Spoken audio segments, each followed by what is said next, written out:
Welcome everybody tonight to our city council meeting. Tonight's invocation will be given by Police Chaplain Kathleen Lawler, followed by the Pledge of Allegiance. Please stand. A blessed new year to you, council members. It's always a joy and a privilege to be with you. So let's pray. Father God, here we are in a new year full of opportunities for our community.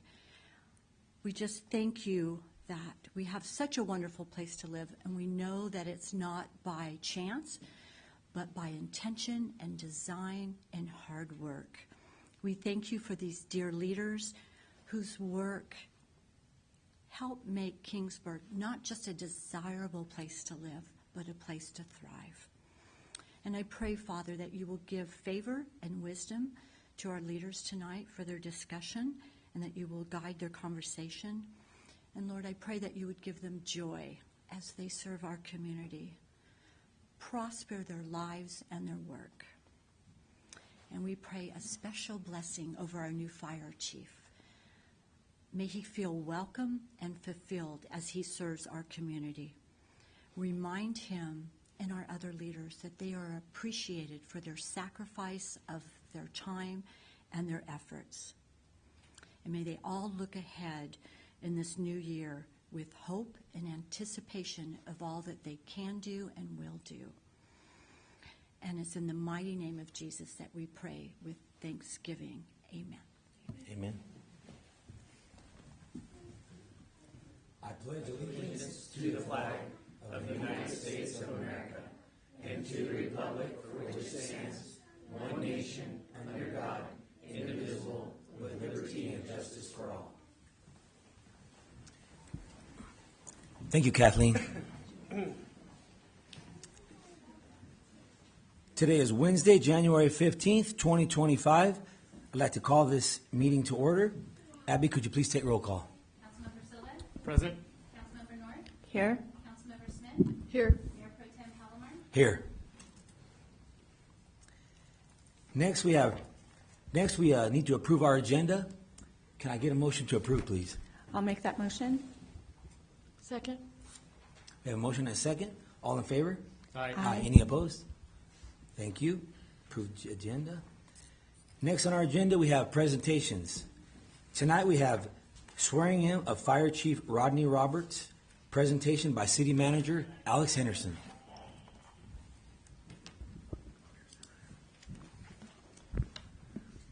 Good evening, Mr. Mayor Pro Tem, members of council, and those attending tonight's meeting or viewing online. It's my pleasure and honor to introduce Rodney Roberts as the Fire Chief of the Kingsburg Fire Department. Chief Roberts possesses over 20 years of diverse experience in fire and emergency medical services. He served in the California Air National Guard, United States Air Force for 6 years as a weapons technician on fighter aircraft during the time of 9/11.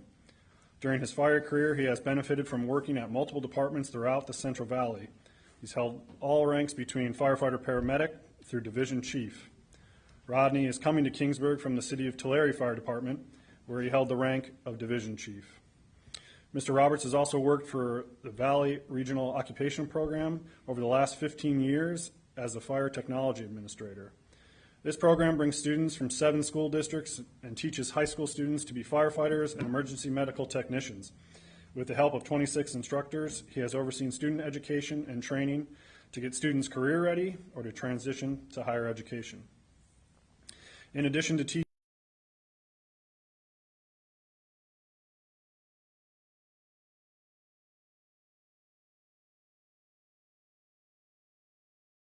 Services Administration and a bachelor's degree in geography in 2002 from California State University, Fresno.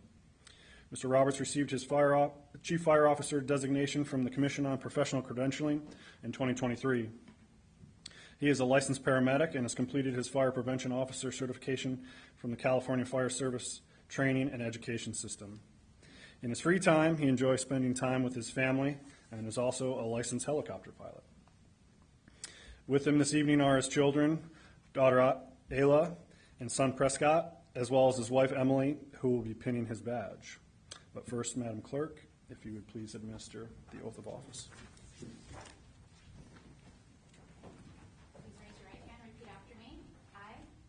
Rodney Roberts, do solemnly swear that I will support and defend that I will support and defend the Constitution of the United States the Constitution of the United States and the Constitution of the State of California and the Constitution of the State of California against all enemies, foreign and domestic, against all enemies, foreign and domestic. that I will bear true faith and allegiance I will bear true faith and allegiance to the Constitution of the United States to the Constitution of the United States and the Constitution of the State of California, and the Constitution of the State of California. that I will take this obligation freely I will take this obligation freely without any mental reservation without any mental reservations or purpose of evasion, or purpose of evasion, that I will well and faithfully that I will well and faithfully discharge the duties discharge the duties upon which I'm about to enter. upon which I'm about to enter. All right. Thank you.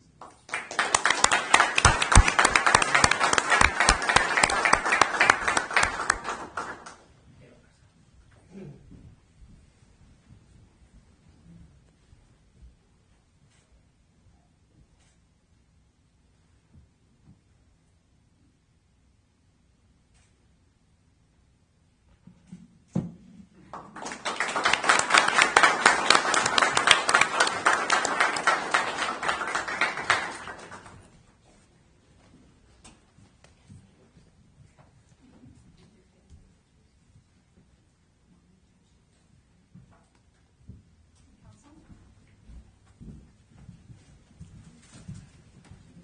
Thank you so much. Thank you. Yes. Thank you. Thank you. Thank you so much. Thank you.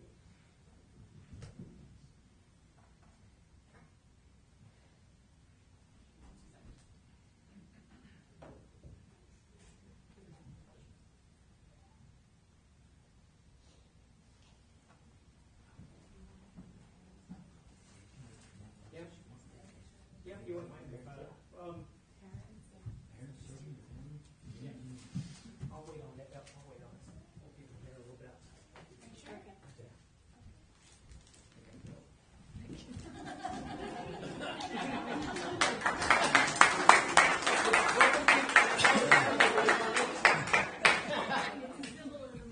Yes.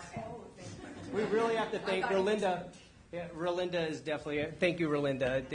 She has really helped me out getting into this role and setting me up. And Chief Bonansky, same, she's been, getting me all set up this week, making sure it's been, it's been a pleasure. It's humbling. I got to thank the Lord, thank my family for just putting me in the spot. And Alex, steady hand. I've already came to his office and just this patience and steady hand, and Christina, and I really feel at home. The crews here have been great, and I'm excited to be here. I'm ready to work hard for all of you and the citizens here, and just do an outstanding job for each and every one of you. And I just want to thank you.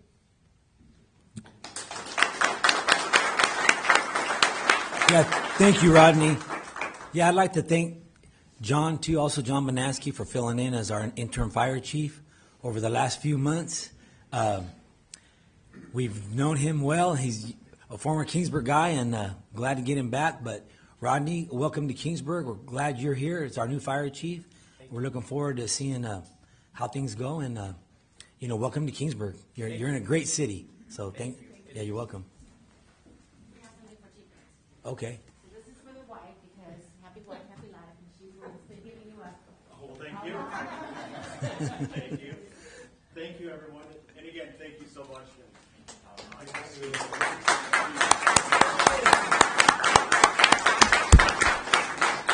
I have an agenda item, and I was told to keep things short, so I'm trying not to speak. But it's been such a warm welcoming here, and coming back to Kingsburg and seeing people that I knew and hung out with 30 years ago. I mean, it's just it's an amazing town. It's an amazing place, and it's so nice that it still reflects the wonderful charm of small town, but has gotten bigger. And I remember the limited grocery stores and all the other pieces to it. So it's nice to see town get a little bit bigger, but still remain that wholesome, great place that it is. And it's been my absolute pleasure. It was kind of a nice little icing on the cake of being retired and then coming back here and where it all started from. So I can't say enough. I just want to thank Alex for giving me this wonderful opportunity in the council, and I did my best when I was here, like I did at all the other places. Is my goal when I always show up to these departments from when I came here was to leave it better than when I found it, and I feel I've done the same here, and that's what my goal has always been. So thank you to everyone. Thanks to the staff of Kingsburg Fire. They're wonderful, and even Chief Roberts and I were talking today is you have probably one of the most diverse fire departments compared to the community that I've ever seen. So it's just great that those things are being done, and just how well and committed the people are, where everybody's been here the whole time. We haven't had anybody leave or anything like that for the period. So it's just wonderful. I mean, they're just such a great group of people, and that goes back to your steady hand and leadership and guiding them and providing the resources they need. So again, thank you so much for this wonderful opportunity. Thank you, John. Thank you, John. Yes. He's already called me twice by saying, hold on a minute, I got a question. So I will be available for his answers. Right. Okay.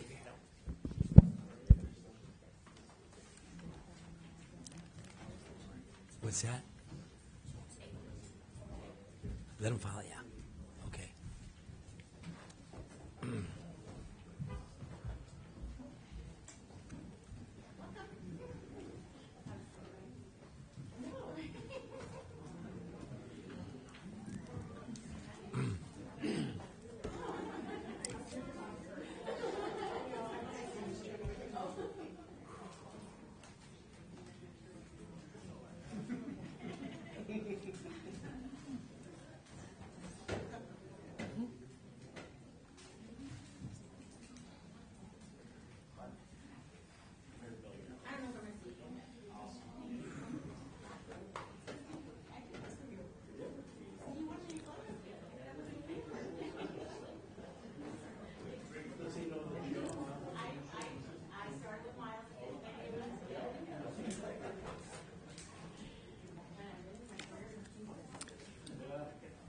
Okay, we'll continue with our city council meeting.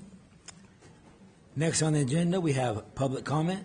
This provides an opportunity for members of the public to address the city council on items of interest to the public within the council's jurisdiction and which are not already on the agenda this evening. It is the policy of the council not to answer questions impromptu. Speakers should limit their comments to not more than 3 minutes. For items which are on the agenda this evening, members of the public will be provided an opportunity to address the council on each item as each item is brought up for discussion. Is there anybody in our council chambers tonight that would like to speak on public comment on an item that is not on the agenda? Seeing none, I will close public comment. Next, we have consent calendar.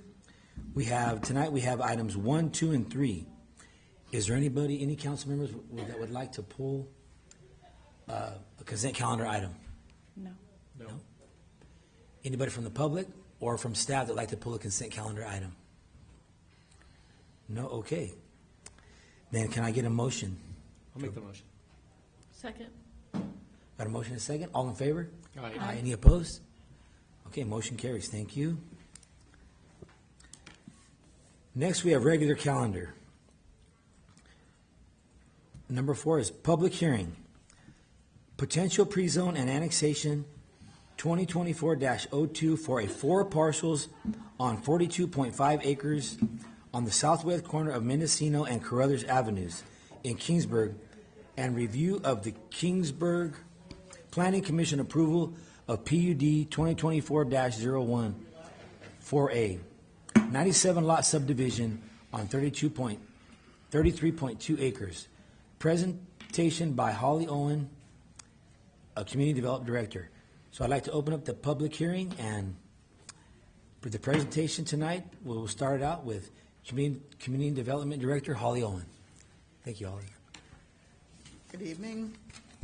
See if I can do this right. There you go. Good evening, Mayor Pro Tem and City Council and members of the public. Holly Owen, Community Development Director. Tonight you have before you an application from the Westar Construction. They are seeking approval of several planning applications. Subject property is within the city's sphere of influence, the planning area of the Kingsburg General Plan and the planning area of the North Kingsburg Specific Plan. and is consistent with all those documents. The recommended action by City Council is to adopt Resolution 2025-002 approving the initial study, mitigated negative declaration, and the mitigating monitoring program for the annexation, pre-zone, and the planned unit development.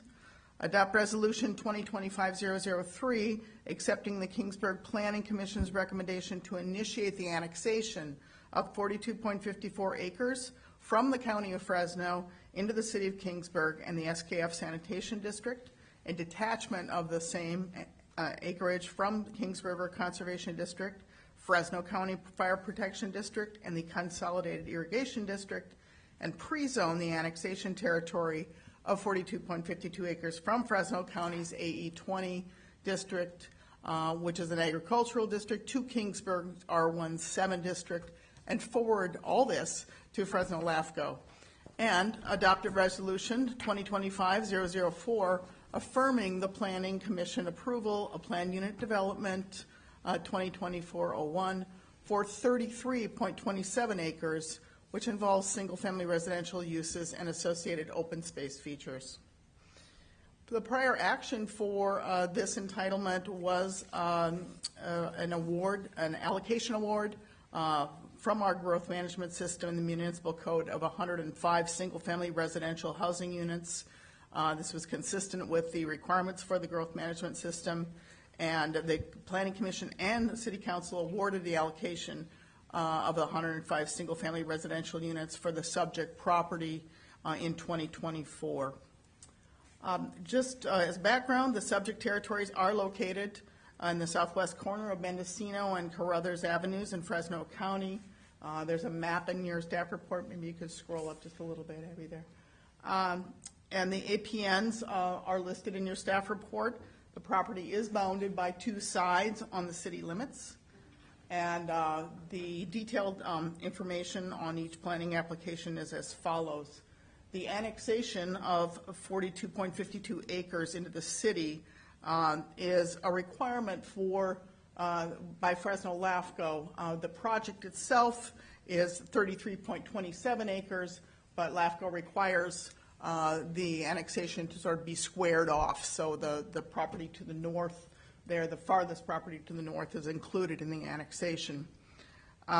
It's not part of the vesting tentative map and PUD, however. So LAFCO policies encourage annexation of adjacent parcels, and when doing so, it creates an orderly pattern of growth. So that is why that is included.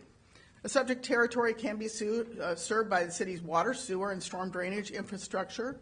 It's already within the general service area of Kingsburg Police and Fire Services, as well as Mid-Valley Solid Waste Collection.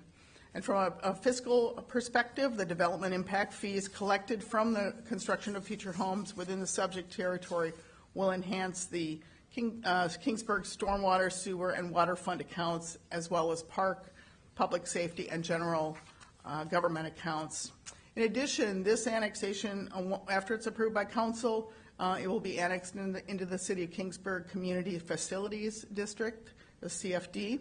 The CFD provides additional funding for services to the subdivision, such as police, fire, ambulance, park and open space, and lighting and landscaping services and facilities. A pre-zone is required as part of the policy of Fresno LAFCO.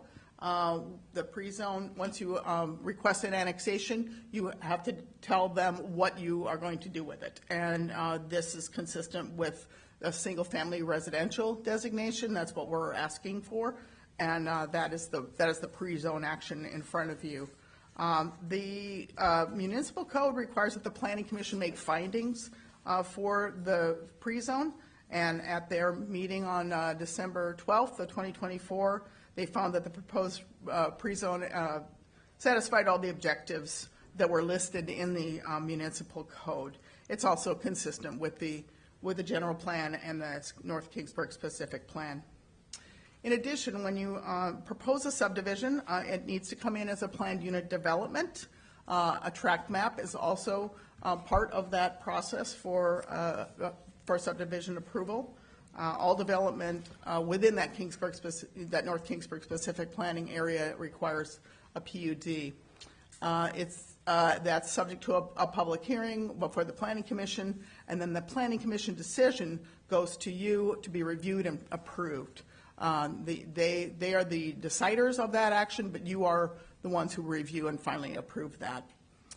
The North Kingsburg specific plan has developed design standards for development within the North Kingsburg specific planning area, and all of those design standards are reviewed, and we ensure that the features of the planned unit development are compatible with that planned unit development requirement. Some of those design standards are mandatory and some are permissive, but in general, the purpose of the design guidelines is to promote a residential development that's attractive, appreciates in value, enhances the quality of life for residents living within that subdivision. Staff's reviewed conceptual elevation drawings of homes proposed for lots in the tract map. When the homeowner submits house plans to the city, planning staff and building staff will continue to confirm that the house plans are consistent with the design guidelines of the North Kingsburg specific plan. Staff is recommending that 25% of the lots contain plans which include alley-loaded garages, and that is indeed the case. This type of residential design is promoted in the North Kingsburg specific plan, and these lots will be scattered throughout the subdivision and will provide for a more attractive streetscape and break up the design lines within each block. Tract number 6480 also has nearly an acre park located on the northeast corner of the map that you saw, adjacent to Mendocino Avenue, and that will provide passive recreation opportunities for the neighborhood. It is an adaptive park, and it will include picnic tables, drinking fountain, park signs, play structures for varying ages, equipment with shade structures, poured-in-place rubber, benches, iron fencing, and concrete foundation and landscaping and other amenities identified by city staff. The project was subject to a CEQA analysis. There were four planning applications that were considered under CEQA. An initial study, mitigated negative declaration, was prepared for the project. That's in your packet as attachment 5. It was circulated for public comment as in the circulation period in late fall, and Planning Commission approved the initial study and the accompanying mitigation monitoring program at their meeting of December 12th of 2024. We received one comment letter dated November 5th from a state agency. All those concerns raised in the letter were addressed by either existing state and federal law or mitigations in the mitigation monitoring program, attachment 7. That concludes my staff report. There are a number of lengthy documents, I know, for you to have perused. And if you've got any questions about any of them or the project, I'm here to answer them, and the developers are also here tonight. Thank you. Thank you, Holly. Any questions for Holly right now? I have a question for Holly. Okay. You said circulation occurred. What was that? Notes on doors of resident? What was that? The circulation of the initial study, I think is what you're referring to. Where you said one state agency responded. Yes, yeah. So the circulation is required, and that means like a public review time where it's posted on our website.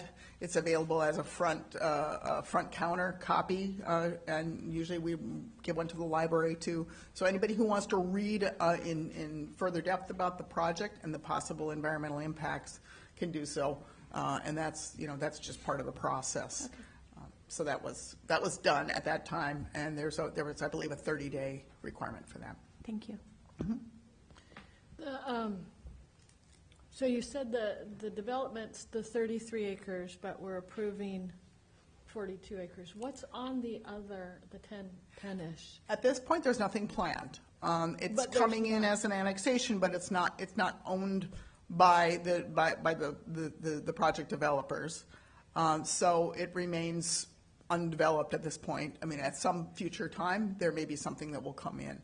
but that is, that's a LAFCO requirement. They like to see nice square boundaries and nothing sort of hanging out the end, and that was one of the lots that needed to be brought in, the one just south of Carruthers.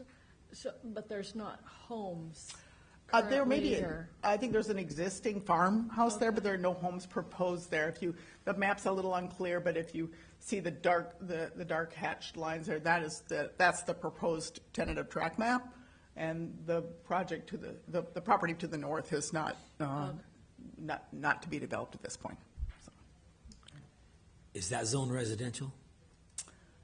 Well, it'll be pre-zoned, yes, residential, So because it pre-zoned comes is- in as an annexation, and we have to say what we intend for that land to be used for eventually.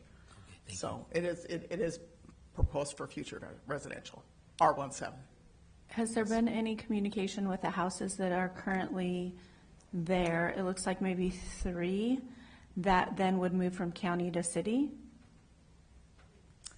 I believe at this point, the ones, I know the developer could answer that more accurately, but I believe the developer now owns those parcels, and I'm sure that there's been conversations about their future.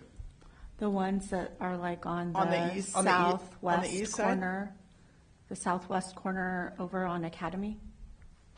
So ones that are not, that are south of the. Because that whole square is what or rectangle is what we're looking at annexing or not? Holly? Yeah. Can I? No, Yeah, you're referencing Academy, Laura? Yeah. No. So the photo that you're looking at there is intended to show what a circulation pattern could look like in the future. Abby, can you scroll down a little bit? So that red boxed area is the annexation that you're considering. So that's on the west side of Mendocino, south of Carruthers, just north of existing development, but over on the western portion there, that's not being considered for annexation at this time. Okay, thank you. Thanks, Sally.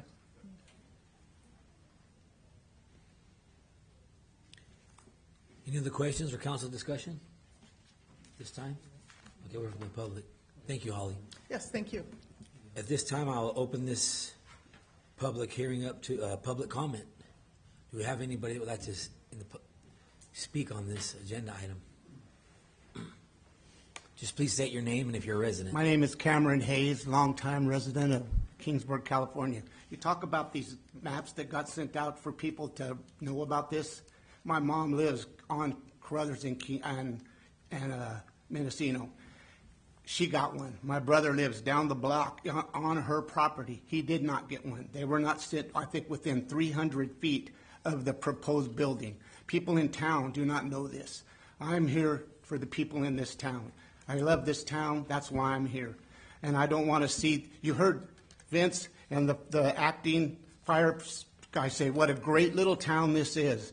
I want to keep it that great little town that I grew up in. And I know that they went from on the west side or the east side of the street, they went from Cam 3/4 of the way to my mom's house in 1 year.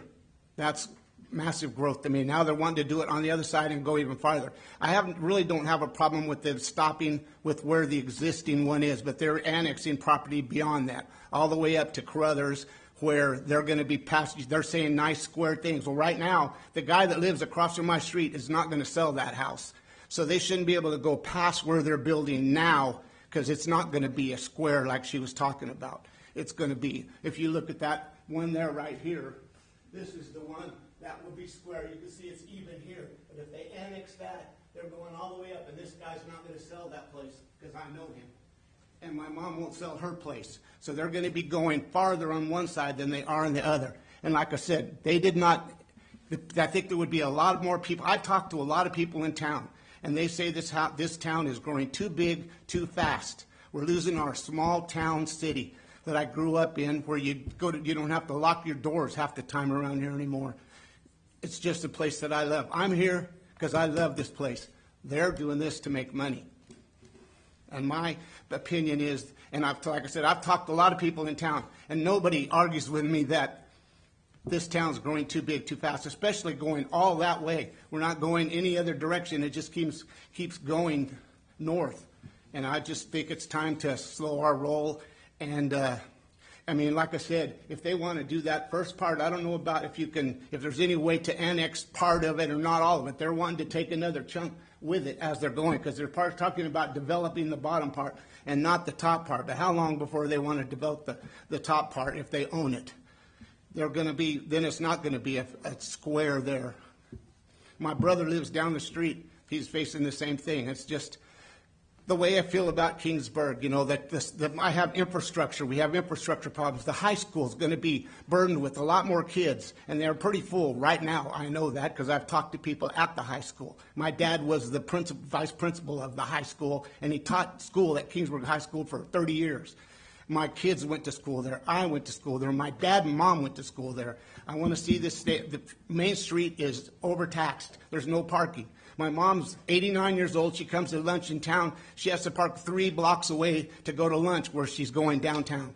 To me, we're just too many people all at once. I know we're not going to stop it all together, but I hate to see it go that fast like it did on the right side as it does on the left, all the way up to where my mom's house is. And then at catty corner, we're going to be in town. When I grew up, we weren't in town. And I like to see, another thing I wonder about is the population sign here. I don't think it's been updated.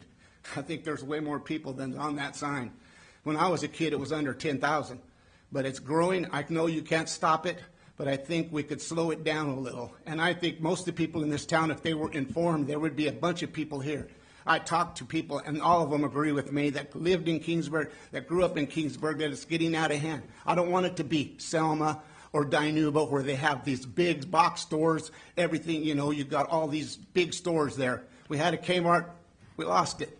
That didn't bother me, but I don't want to see it become one of these other small towns that turn into a big town, and the crime gets worse, everything gets worse. Plus, like I said, I don't want to see 2 high schools. I don't want to ever see Kingsburg students fighting against Kingsburg students about which school is better. I like to keep it like it is. Anyway, that's my 2 cents. Thank you. Thank you, Cam.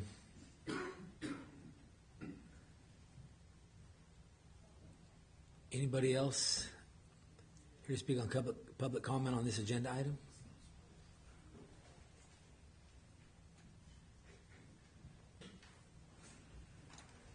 Good evening, Mayor Pro Tem and Good evening, council Dave. members. Dave Crinklaw, West Arc Construction.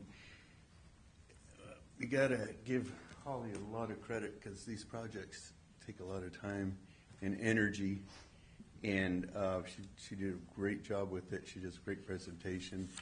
All in all your staff is really good to work with, and we appreciate that. Couple things. You have your growth ordinance, which is wonderful. We talked about that a little earlier. I love Kingsburg just as much as everybody else. Money is one thing, but our homeowners out there, and to see the gratification on their faces when they get to move into their new home. A lot of them are moving back to Kingsburg. It's just fascinating. It's really satisfying to be able to provide them homes. Couple things to clarify. We were asked to take that north piece, which is about 10 acres of pretty much a vineyard. That's not our piece.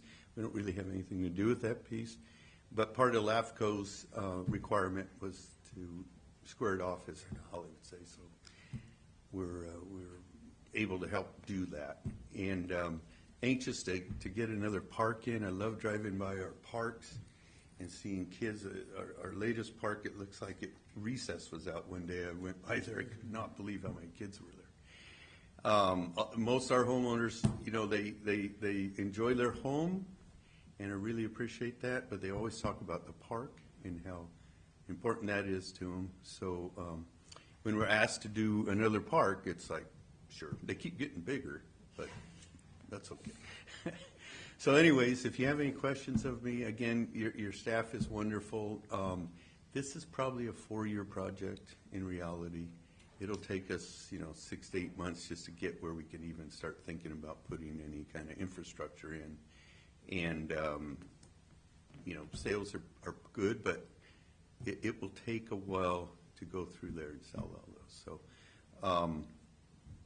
and just to clarify, Cam North, that was almost 4 years too. So, but anyway, I can answer any questions or throw darts at me or whatever you want to do.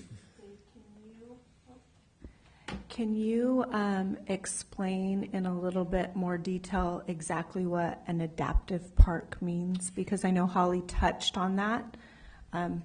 So I know, but so that you can explain it a little bit more. You brought it up a couple of years ago, if I remember right. Mm-hmm. But yeah, and I'm no expert, okay? I do have a niece that's in a wheelchair, and obviously it just allows for more handicap accessibility.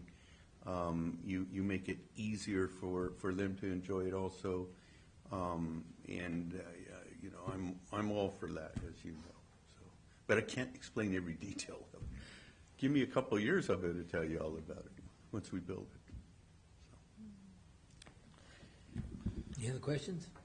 I had just a couple specific on your vision for this development. On 18th there, the homes, are you going to have a block wall up, or will the homes be facing 18th? What's the desire there? So it will be part of the standards, city standards, and working with the city engineer and their staff. It will be a block wall. It'll be very similar to if you go on the west side of Mendocino, what we've done there. It's a wide area, wide path, green strip, large sidewalk. It's probably just better planning to have that instead of having cars trying to get out onto Mendocino. Mm-hmm. And I think that was part of the plan there. So it'll look very similar to what we're doing in our Phase 4 there on the north side. These are large lots. They average over 9,000 feet. We have a lot over 10,000. City of Kingsburg is wonderful in a lot of ways, but people want that, and they want room for a big pool and larger homes, and I think we've done a good job accommodating that. And when we talk about money, there's more money in building small homes, a whole bunch of them. Really, there is, but it's North Kingsburg, and that's what I would want to see out there, and that's what we're doing. No, I do appreciate your design and the developments that you have. You do a great job for Kingsburg. One other question, you talked about having a number of homes, having the garage in the alley. Mm-hmm. So are there multiple how do you see a lot of your homes that you're building in the other developments going that way or not? Well, Kingsburg's very unique. No other city requires alleys. So it does give us a great chance to have rear access. Some people love it. Some people, when you're selling 8 lots and 2 of them are rear access, they're like, no, I want my garage in the front. That's fine. But the corners work really well for that because you can come in and go easily in the alley and make that turn into the garage. Our porches, all the things that we've been encouraged to do over the years, I think are wonderful.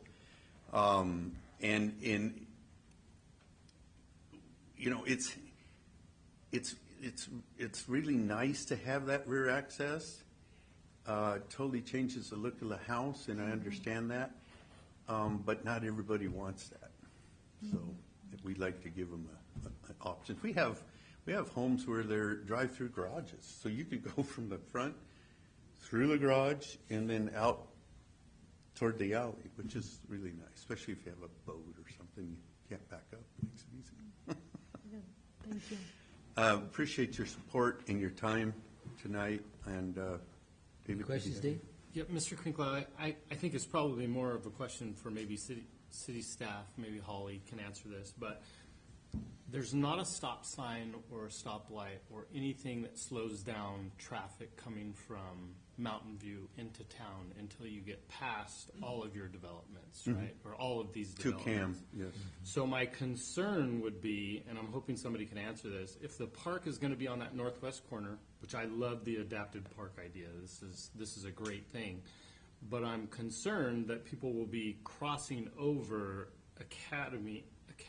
Mendocino, which is an extremely busy road, and you know, cars go very quick coming into town, because I drive that multiple times a day. Yes. So my concern is this annex property with all of the new homes there, all of the new homes in phase 5 and phase 2 and 3 and 4, how do we slow down and make sure that traffic is safe for people that are maybe crossing Mendocino to go to that park? That's my concern. Yeah, and that's a valid concern. Obviously, the right way and the safe way would be to come back down to Cam and go up. Not everybody's probably going to do that. But crossing a 4-lane road without any kind of stop or signal and no sidewalk, that's just generally not a good idea, whether there's a park or not. But I understand your concerns there, and maybe we could work with staff on the lights, you know, that flash in the sidewalk or the crosswalks and all that, and for sure get signs way ahead of time to get people slowing down before they get into the city area, for sure, city zoning. But we're willing to do whatever it takes, because I don't want anybody endangered. I think our goal is with the large park we just completed, and this park being even larger, because we're probably going to take, I imagine there's going to be a fair amount of people from the south of us that in that subdivision that will migrate up there. But at least there's there's sidewalks to get up there and all that, and they'll have to. That'll be all on the west side of Mendocino. But you bring up a good point.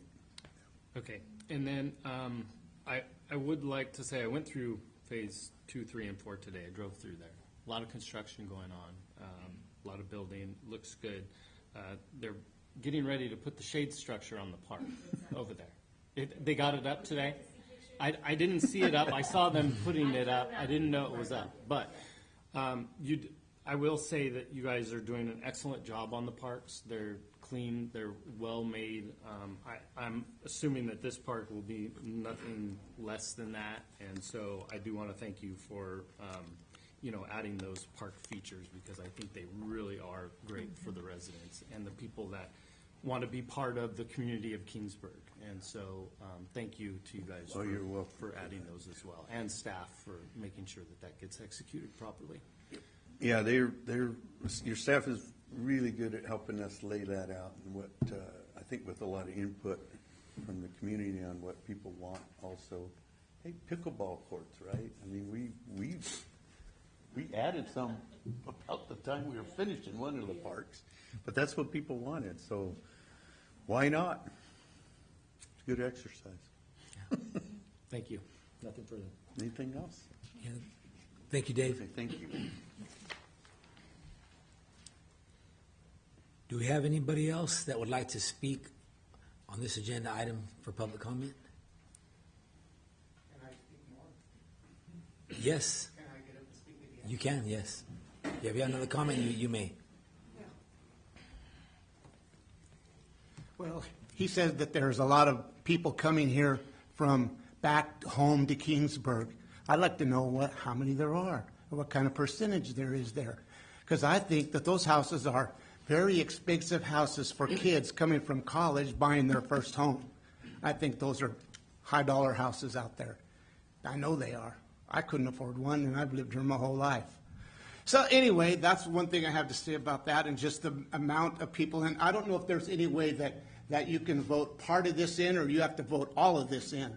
But I think it shouldn't go any farther, like I said, than here. And that's what they're proposing to develop right now. But if they own the rest of it, they're going to want to develop that too. Because you know why they like Kingsburg? because everybody wants to live here. That's why they have built houses here, because they can sell houses here, and they sold them fast.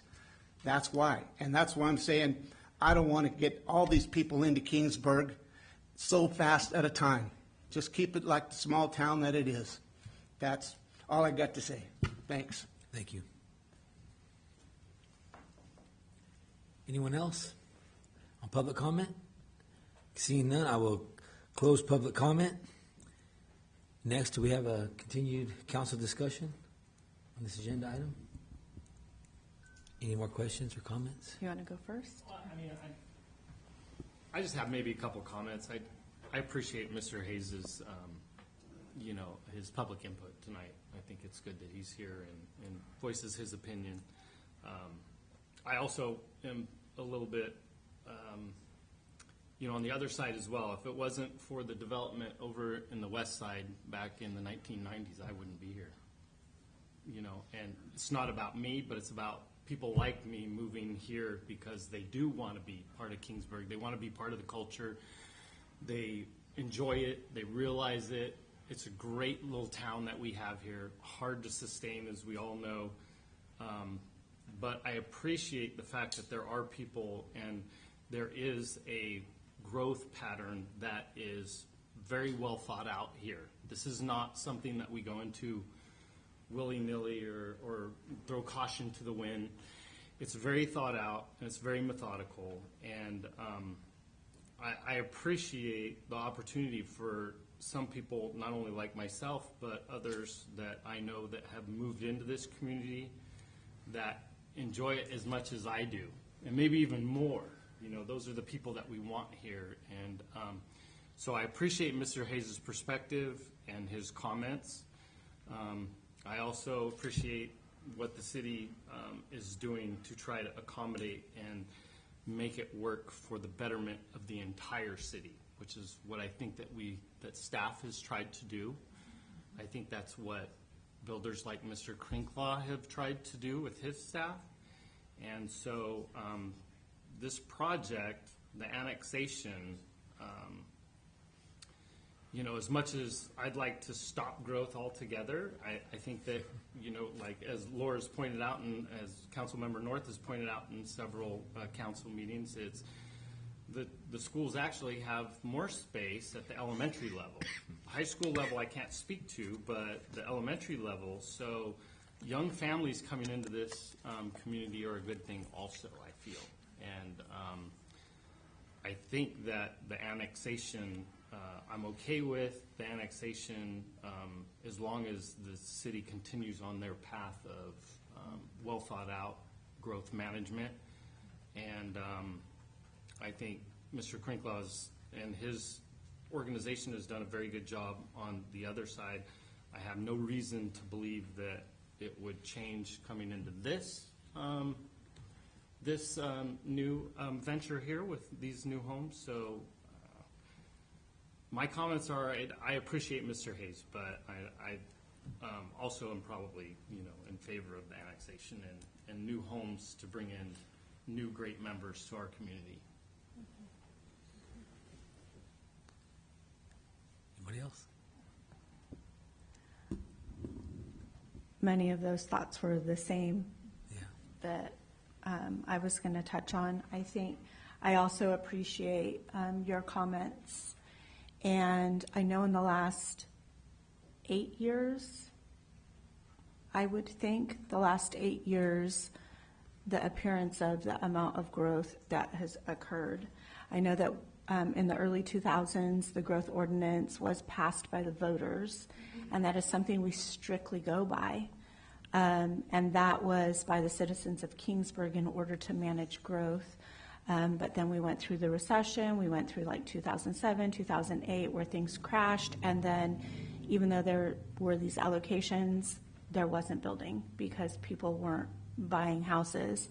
So some of those allocations stacked up. And now all of a sudden in the last, I think it's 8 years, because I think that I live in the first of the developments that started this in this domino that we've seen over in Lennar.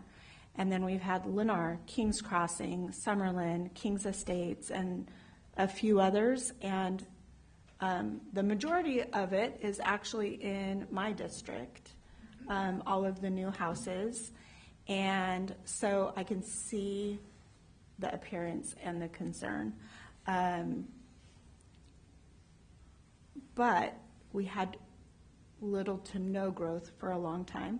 When we did the census, I think we were shocked when the numbers came back because we thought it would be like this huge growth in Kingsburg, and it wasn't. It was maybe 1,000 citizens. It was like 12,000 was our population. I thought we were going to be like 15,000. So I think the next census we might see some change, but that was that 2020? Yeah. Was the census? So I can see how it appears. I do know, like working in the schools, talking to people, because it's in my district, I've gone through the models a lot. I've seen the neighborhoods, and I think you're right in it's an expensive product over in that area. What I'm seeing is some of our, and I'll lump myself into that, our older, more established families are the ones that might be moving in there, which is then leaving a house open to more of a starter home. And I have said this many times, I pride us on being a generational community, and there's going to be growth when our kids are getting married and starting their families, and then so there's going to be growth. That's what I would love to see continue, and the only way to do that is to have that slow managed growth, which this is going by that. I think that the product that this developer offers is a really high-end one. I've probably walked through the models 6 or 7 times, and friends that have built. It looks like a great product inside and out. So I think it adds to Kingsburg. And then the other thing that makes me lean towards approving this is we are not dealing with a developer that is a one and done here in Kingsburg. We are dealing with a developer that has been invested in our community. I don't know where you live. I don't know if you live in Kingsburg, but I know that you've been building for decades. Is that correct? When did you first start building in Kingsburg? We built over on the west side in 1999. It's been a while, and then hence came Reagan School and all that. Yeah. And then the fire station. Right. A lot of good things came from that, and that's. And then then the downturn came, and what you saw during that was no construction for quite a while, and then your allocations piled up. And then you had Century and some of these other builders come in because of that. But if you stick to that 77, your growth is going to be right where you want. Where we want. Yep. Controlled. So, 300 allocations when we applied for houses. because they had stacked up, yeah. So I think that might be what we need to look at eventually. And I know that we have also, but I think we're dealing with a developer that is invested in Kingsburg. So I think that Mr. Hayes' concerns are valid, and I know we're all hearing it because it's all at once. But it is according to what our voters voted in and what they told us that they wanted. I don't know. I think that those are just some of my thoughts in looking at this. So, Anything, Stacy? No, I appreciate you coming, Mr. Hayes, and yes, and I agree with both David and Laura. We don't take this lightly. I was born and raised here, and I love Kingsburg. Kingsburg is Kingsburg, and I love our small town. The growth is inevitable, and I appreciate Mr. Crinklaw building here in town. He brings us a great product. He's wonderful to work with. The parks that he's adding, wonderful amenities. It's not a developer that we kind of have to argue with to understand what it is we want in Kingsburg. So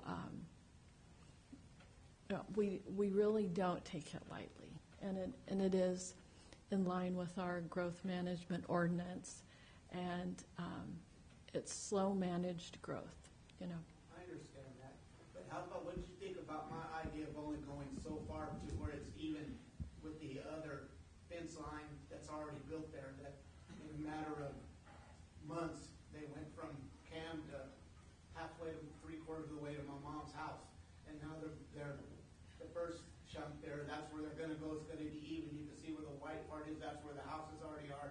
That big green spot, they've got that, but then they're taking 2 more all the way up to Carruthers that aren't gonna be even. They're talking about having an even lane. I don't know if it's even possible to only vote on part of it being annexed. I don't know if it's a package deal or if you can just do part of it. I don't know.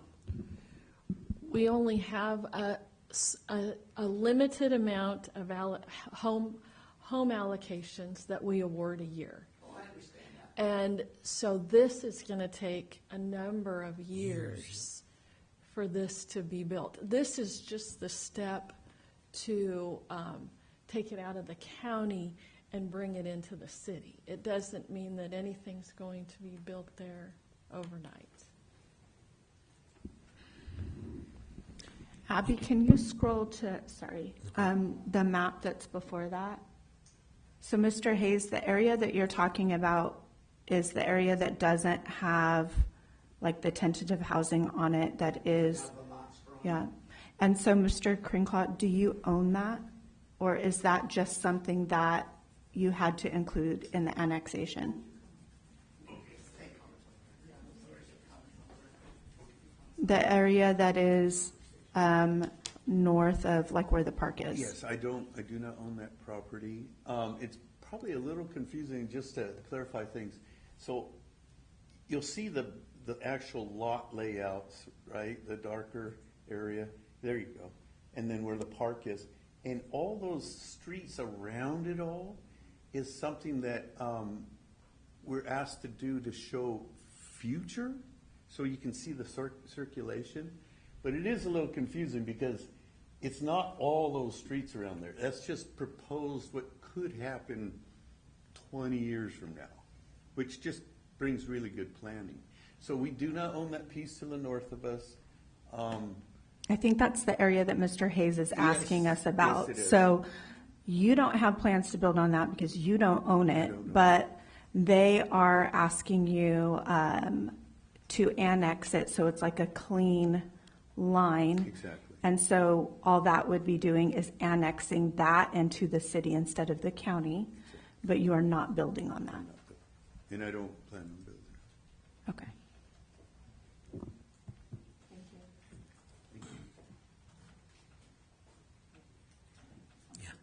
Yeah, thank you, Laura. Yeah. Yeah. My question, can you actually do only part of it when you vote tonight, or do you have to give them all of it? That's what I'm asking. Mr. Hayes, the LAFCO, which is the Local Agency Formation Commission in Fresno, they're a group that oversees annexations when in this way. And one of their requirements, and it's set forth in the law too, is what they like to do is they don't want to have islands out there. They want to square off the annexations.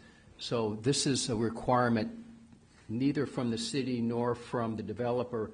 It's from LAFCO that are requiring that in order to square off the annexation is they want that acreage to the north to be included, even though it's not going to be developed. And that's going to be making it not square, because it's straight across from where it is now is the first part of the annexation. The other ones, I know the people that live in those houses. I grew up there, and it's not going to be even like this. If they annex and eventually build there, it's going to be like this. Well, but we don't. I was just asking if there was any way to just vote for them to vote just for that first part that is proposed to be built on, and not the second part that they're trying to annex that supposedly is not going to be built on for 20 years. No. I just know want to know if it's legal for them to vote for part of it, not all of it. This annexation is going to go from the city council to LAFCO. LAFCO has already told the city that's how they want the annexation to look. If it goes from the city without that northern part, it's likely that LAFCO will not approve it. So in order for the city to annex the property, the city council has to vote to allow the entire portion of the annexation, including the northern property, to be included in the annexation. So that's the way it needs to be. And I would just add, it's not square to where the development on the east side is currently, but that this is proposing to square off where our northern boundary is for our sphere of influence on the west side. And our sphere of influence does go up to Carruthers on the east side as well. But as you know, again, these things are somewhat driven by property owners and when development occurs. So as you mentioned earlier, you know, the property owner on the east side, you know, may never sell. And so that's entirely within their right. And even if this annexation occurs up to Carruthers, the people that own that most northern 10 acres, even with it annexed, may never sell. So that may never develop. Those are just, it's just dependent upon, you know, individual, you know, those are property owner rights and their ability to sell, just like they're having private transactions. And then if there is a proposal, then it will, you know, that proposal would have to come before the planning commission and the city council, just as this one is. So, but those are just, I guess, some process pieces. I would add, you know, just because we're talking a little bit about, you know, growth, we hear, certainly staff hears about it. I know city council hears about it. We've had a lot of conversations as part of our housing element. You know, the city, just from a population standpoint, if you look back from 2000 until now, so the last 25 years, just from population, we've grown on average about 1.5% a year. The city has sort of set a standard of 3%. Since 2010, that's been less than 1% a year. And since in the last 5 years, since 2020, it's been 1.1%. So I know it feels like it because of the housing that's occurred more recently. I think what's important is that the council has done a good job of putting standards in place, this council and previous councils, that require certain types of development. So those standards are, you know, meet Kingsburg's desires so that those neighborhoods last the test of time. The councils have adopted a community facilities district requirement. So these new houses and the people that own them have to pay into that to help pay for services so that we're not growing too fast, too quickly, and we can't pay for police and fire and the things that, you know, that come with growth that happens too quickly. So as council members have mentioned, you know, the growth management ordinance is in place to sort of avoid those things, and just based upon, if you're just looking backwards in time, based upon those numbers, I think it has accomplished that. There are other things at play, the market, as you mentioned, the recession, things like that, all those things contribute. But we also know that California is very intent on more housing. So, you know, I think our job is to make sure that housing is consistent with what we want locally. You know, it's high quality. That's all I have. I have a question for you. There's a lot of properties in town that are undeveloped, that are inside the city limits already. How come they're not developing those properties first? I mean, we could probably chat about specific ones offline, but you know, it just, there's a lot of variables, right? So it might be that property owner wants a lot of money for their property, right? And so a developer, as you mentioned, there's no development that I'm aware of that does it for charity, so it has to make sense financially. So you know, there's just a lot of different reasons, and each property is a little might be different. Yeah. I understand your frustration, Cam. I know we've known each other for a long time, and I know that, you've all probably thought that was going to stay the country more years, probably past your lifetime, but, growth's going to happen, development's going to happen, and, if this passes tonight, which it probably will, you're getting a great product there. Like Mr. Krinkloff said, he's not just slamming a bunch of houses in, as many as he can. They're 9,000, I believe he said 9,000 feet square lots, and they're beautiful homes. They're expensive homes, so there's going to be really nice people living there, here in Kingsburg. So, I just wanted to throw that in there, to you. Yeah. Yeah, I understand. Yeah, because of LAFCO, we're not allowed. We just can't do that. Just yeah. But they say they're not going to build there immediately. No, and then like City Manager Alex said, that owner may never sell that property ever. It's just that it's annexed in. It may never even. He might keep it forever. Yeah. But yeah, I know there's 8.5 acres sitting on the corner that ain't going anywhere. Right. Mr. Hayes, one other thing, a lot of our citizens might not realize unless you live in one of the new developments, and the development I live in was one of the first ones that had this.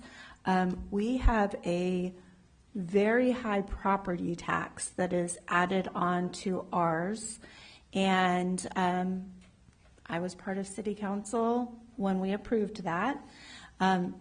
And ended up with being one of the first ones that pays it. And what it is because we were worried about infrastructure and fire and police and like having enough for Kingsburg. And we wanted to find a way to manage the growth with the infrastructure. And so it's kind of like our fair share of adding to that, and also keeping up our streets, alleys, lighting, all of that, where we are paying for what's responsible in our new area. And it's a lot. What's the name of that tax? CI? That's the Community Facilities District, yeah, the CFD. CFD is what it's called. Okay, on that note, I'm going to close the public hearing, and we have possible action. Number one we need to vote on is adopt resolution 2025-002 approving the initial study, mitigated negative declaration, and the mitigation monitoring program for the annexation, pre-zone, and planned unit development. I'll make that motion. Second. Got a motion and a second. All in favor? Aye. Next, we have number two, adopt resolution 2025-003, accepting the Kingsburg Planning Commission recommendation to initiate annexation 2024-02 of 42.54 acres from the county of Fresno into the city of Kingsburg and the Salma-Kingsburg-Fowler Sanitation District, and detachment of the same from the Kings River Conservation District, Fresno County Fire Protection District, and the Consolidated Irrigation District, and pre-zone the annexation territory of the 42.52 acres from Fresno County's AE-20 Executive Agriculture 20-acre maximum to Kingsburg's R1-7 district and forward to Fresno LAFCO. A lot there. I'll make that motion. I'll second. Got a motion and a second. All in favor? Aye. Aye. Motion passes. Number three, adopt resolution 2025-004 affirming the Planning Commission approval of planned unit development PUD 2024-01 for 33.27 acres, which involves single-family residential uses and associated open space features. I'll make that motion. Second. Got a motion and a second. All in favor? Aye. Aye. Okay, motion's carried.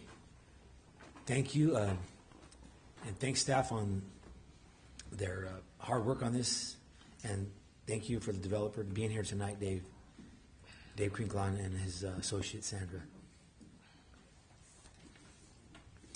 Okay, next on our agenda, we have Kingsburg Fire Department Strategic and Master Plan, staff report by Interim Fire Chief John Bonansky. Well, again, thank you, City Council, Mayor Pro Tem, appreciate it. I will try to make it brief and move this along, but also highlight what we're here to discuss, which is the strategic and master plan that started off as a capital or allocation that was originally estimated to be approximately between $50,000 and $60,000. I had some friends in the field and some people to do it, called in some favors, so I always like when I'm able to save the taxpayer money, so we were able to get this done for a little under $30,000, so that's always a plus. So we started this off with a strategic planning process. We brought in an outside consultant from MED Enterprises. We brought Chief DeSpain in, and we did internal, external stakeholders interviews. So we invited 17 community groups, which was like the Lions Clubs, the elementary school district, high school district, chamber, keep going all the way through. Obviously, they all didn't have time to participate on that Saturday. Some other people brought a significant other, and we kind of used that as an opportunity to hear from the community what they want to see, what they want to do, and then in turn ask them what is their goals. What do they want to see the fire department do? What can we do better? We heard a lot about we'd like to see more public engagement, some more fire prevention activities. We kind of establish what the goals are, and it's kind of interesting when you start off is everybody kind of relates, and we kind of go back to grading in school, and everybody says, I want the A department, and then you say, okay, well, A department we'd have to do all this to get to the A+ department, and then they go, all right, well, a good solid B is where I'd like to be, because that's about what we can afford and where we are with taxation and where we are. So it's just kind of funny is everybody wants the best, and then they really settle down to what's reasonable and what we can do, and that's where we are today. So we kind of sit out there, we look at what's their mission, the values, and the vision of the department. We identify the goals for the next 3 to 5 years, and then we go from there. And then we kind of moved into the master planning process, and that's kind of like our more long-term goals. We got findings and recommendations. Those things are 5, 10 years out, some of them. But if we don't identify them now, how do we know to be working on those for the future? And that's kind of what it is a roadmap of here's some things to look at, here's some improvements that need to be made, but some take additional funding resources to make that work. So it's kind of that 5 to 10 year roadmap in order to move on for the future. But kind of it's a retro look of what are we done for the past 5 years, kind of like where are we now, where do we need to go in the future, and then some ideas of what to look at and how do we get there. So again, on September 7th, we had this town hall meeting. We looked at what the strengths, the weaknesses, and opportunities and challenges were. Then on the 9th, so this was our externals, we had the 17 people come in, or 17 groups that came in. We had about 15 people who showed up that day. And then we came back on Monday and we did internal stakeholders. So we want to hear from outside the community, and then we want to hear from the fire department who knows it's best. What are we doing well? What can we work on? What are the challenges they're experiencing? And then how can we improve on that? So we kind of did the internal, external, and then we kind of looked at where we are. These kind of 3 themes kind of came out of where we were from that is how do we continue and improve on our life-saving abilities, which is save lives, property, and the environment. And then how do we meet the increasing services demands over the coming years, and how do we better explain our services and demonstrate our value to the community? So that's kind of the 3 core things that came out of that 2-day process. We had a whole bunch of different things. I'm not going to go through all 11 of them, but I just wanted to make sure they were here to highlight that we kind of came out from where we are. But we're really just trying to improve people's survivability. How can they how do we do survivability from a fire, hazardous material, the acute medical emergency? How do we determine more efficiencies? What can we do better? What can we do to make it more efficient so we don't have to come back and ask for more funding? We also, obviously, we kind of discussed it here with building, is we know our economy and our budget for our city kind of goes based on how the economy is doing. So how do we make ourselves prepared, or at least be prepared for a potential fiscal downturn or not as much growth? What do we do with the population growth, and how do we serve them? And then kind of how do we really go beyond just the 911 response? So if we look at our call volume where we are, we really only hit maybe about 2% of the population that we actually go see in the community, maybe 3%. how do we show value? How do we show we're here? What can we do for the other people that, thank goodness, don't have to call 911 and we don't have those interactions in? So how do we show our value to them? So this is just a layout of the map. It shows our 2 fire stations. We staff Station 1, and then it shows our most reliant, what we call auto aid partner. That's why it's in purple, which is Fresno County Station 83. ISO is kind of a rating agency. We used to follow them a lot in like the 80s, 90s. ISO's footprint of what they do is diminished over the years. To be honest, this is, and you probably have a little bit more ISO here in Kingsburg than, let's say, Selma or Clovis to them. The big box stores like Walmart, Target, Home Depot, they own that property. They're self-insured, so they don't go to look at a rating agency of what's the fire department doing. If it catches fire, they just come back, rebuild it themselves. They don't have to go through claims or anything like that. What you see a lot of ISO do would be like the small grocery outlet store that's kind of self-sufficient by itself, the strip mall, the Rite Aids, and then kind of that 10 or greater apartment complexes, what they rate the fire department, and then they in turn use for ISO. So they use a 1.5 mile road network. It's still pretty good of surveying what you can reach, how you can get there, and for a travel time. So this is Station 1 with 1.5 miles of road network.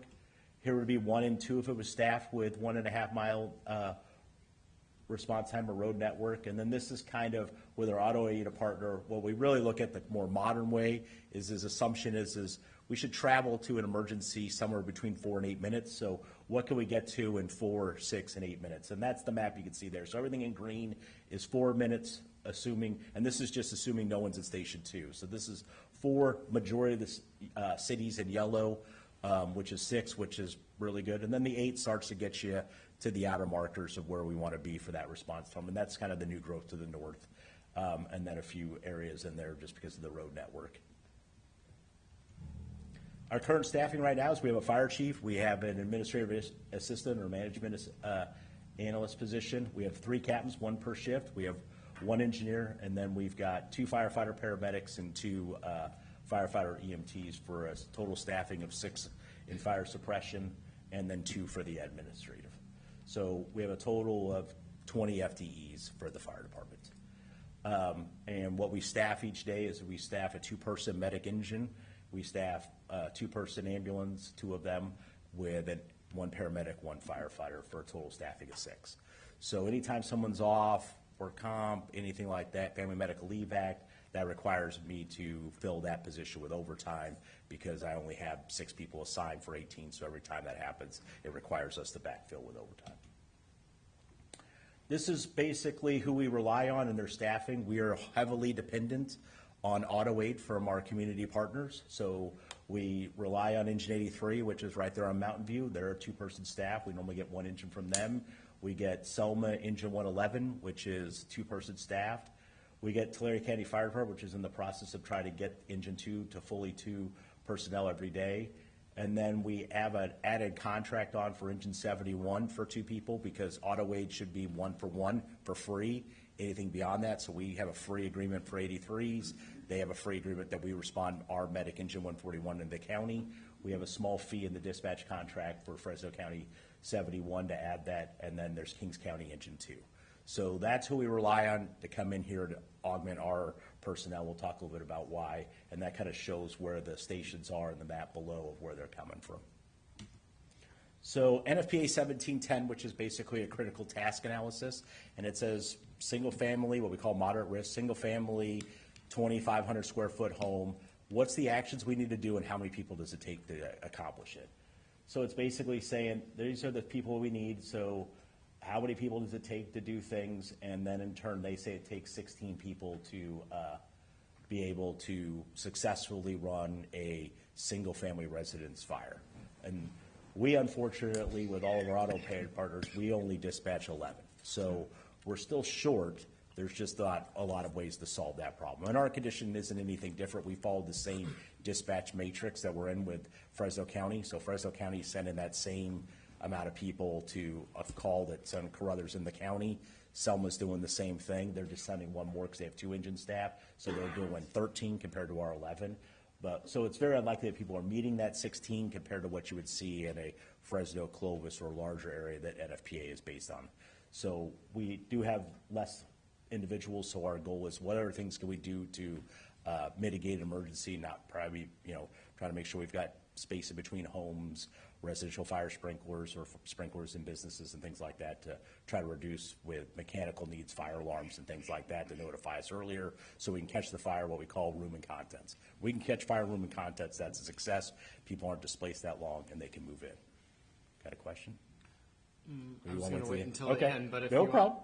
I can do either way. I'm easy. Well, I just had a question regarding that. So, Measure E is a big item here in Kingsburg, Absolutely. right? What does that number go to if when Measure E expires? Would that? Right now, Measure E and the assistance to the hospital. So let's look at both of those. Okay. So without Measure E, we would have like 9 employees, and the hospital.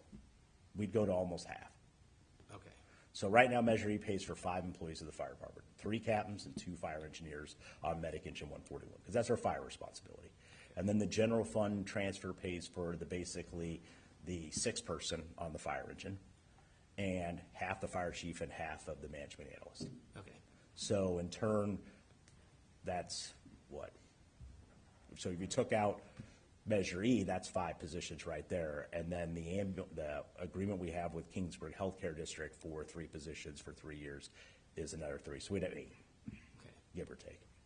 So we are relying heavily on Measure E to make it Yeah, so effective. that I guess Absolutely. that's the point is Measure E is a vital part of, your guys' station and what you do for the community here, and it's a very important piece of what you guys do on a daily basis. And I want to point out the importance of Measure E because I'm a firm believer in it, and I think we need it.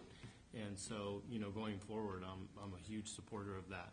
And I think council and them have showed that money is directly been put to good use to improve services and public safety, both the police and fire, and the voters should recognize that with the committee and council's commitment to making sure that's where it goes. And it definitely has put boots on the ground in both departments, and that's what I think the taxpayer is looking for. Thank you. And I kind of went over that, 2,500 square feet, so we kind of went over that. This is just part of the ambulance. I focus primarily on Fresno County. So this is, we talk about the ambulance compared to fire. This is the ambulance response area for Fresno County only. We have a large section of Tulare County, and then we have a smaller section. It's kind of a little bit larger of Kings, but there's not too many homes in it. It's mostly, we go out to Highway 43, it's mostly motor vehicle accidents, not really homes or anything out like that. Or the other ones that are out there is Harris Beef that's out there for their plant is kind of a higher call volume area, some places like that. So this is just a small, but I just kind of wanted to give you a reference of here's the city, how much more we actually respond to in the ambulance. Most of our calls are medical aids, so we're about 88% medical aids, so that's our bread and butter, that's what we do, but we got to be ready for all other types of emergencies such as fire, hazardous materials, motor vehicle accidents, and anything else that they ask us to respond to. So this is just kind of a ballpark. If you just kind of wanted to see where the calls come in, they're pretty evenly dispersed. This is a 3-year run of just pin map of the calls within the city and outside the city. This is where the engine responded, so not the ambulance. Now the engine and ambulance could go, but this was just a filtered pin map for the engine. This is the ambulance one, and you can see them all going into Selma, within the city limits, all over the rest of it. Call volume has steadily increased, so we're a little bit above 2,000, and we're creeping right up there about 2,900 or so to the 3,000. So we've definitely, increasing by some double digits over the period of time. This is units. So we also like to see if units are reliable. So what we call that is how many times did the units respond? And this is what I really want everybody to kind of highlight, that we've really tried, that the second ambulance really worked on. We were driving, so this was the first out unit, and this was the first out unit. We had our first out ambulance right around 25% of unit utilization. Well, if 25% of the day the ambulance isn't available, it really doesn't seem too reliable that when you call 911 that we're going to have an ambulance to actually transport you to the hospital. So the standard is if you're out of service committed to calls for greater than 25 minutes, you've now become unreliable. So when we dropped in the second unit, we split it much more even, and that's really helped us. And you can kind of see that in this one where the ambulances, when you look at total, When it was 1, they were 24%, but then as we split it, we dropped them down to like 12. So we're now back down to 12 by adding the second ambulance. And that's the key part is we were really bringing in north of 20% for an ambulance. We only were running 1. And then when we ran the second one, we've now dropped that down to 12. And that's a huge one. This kind of talks just about that incident life cycle. First, the incident or the emergency has to be identified. Someone's got to call 911.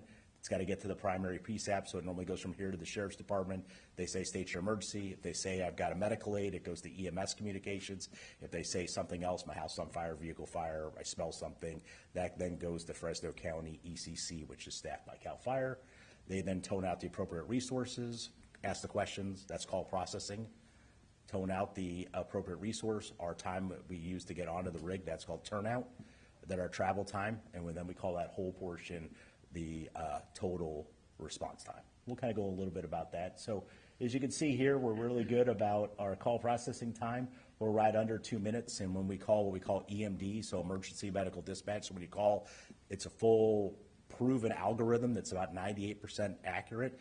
Is you answer one question, it goes to however you answer it, then brings the next question, and then brings the next one, and it goes down the thing so they can right-size the right amount of resources to dispatch your call, and it's very accurate. So we get a little bit extra time because that takes about 20, 30 seconds additional. So the industry standard is somewhere between a minute 30. We get an extra 30 because we do full EMD and what we call EFD, emergency fire dispatch. So we're right there about at the 90th percentile. So 90% of the time you call, and we don't do averages because flip a coin, we could be there quick. The other time we might not be. So we kind of look at everything at a 90 percentile. It makes us see how reliable we are. 90 percentile, we're sitting there right at 2 minutes. So that's a very good call processing time with our 2 vendors there. Our turnout times are right there at a minute 30. That's under for medical aid, somewhere around 110, where you see the big, at the 70th percentile there. So good time getting out to the rigs. It helps that the station's kind of small. People have 2-story stations. They got to go down a pole. They got to get to the rig. We're much more flat. You come right out the door. You've been at the station. You come right out to the door. You run right into the fire engine or the ambulance. So you don't have to go far. So it helps with turnout times. And then our travel, and this is a blend because this includes Zone K for the ambulance. So travel time, we're still doing really good at that 4 minutes. Most of that's in the city. And then the stuff you see out there, like 13 at the end, remember that's the county that the ambulance is responding out to. But we're really doing well within the city limits. And then this is the total response time. So how long did it call from them, the process to call to determine what you need, us to get out to the rig and us to drive.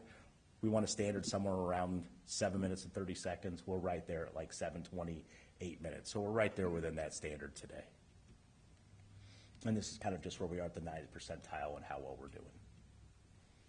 Other things we're doing is we're doing a lot with fire code enforcement, trying to get out to the buildings again. We've got state mandated inspections, public education, and then we go look at fire cause investigation. We do cause and origin for all fires to determine what the cause is. This is a broad scope. We kind of used it a little bit off of business licenses, so it does have some in residential neighborhoods that we need to refine, but this is our inspectable occupancies. Kind of a little refresher of where we are. So we've got state mandated inspections. After the Oakland fire, where people died in that commercial building, the state passed a law that basically, wonderful unfunded mandate from the state of Sacramento to us that said you must inspect state mandated inspections. All good things, and I guess since it's my last day, I can criticize more than public record.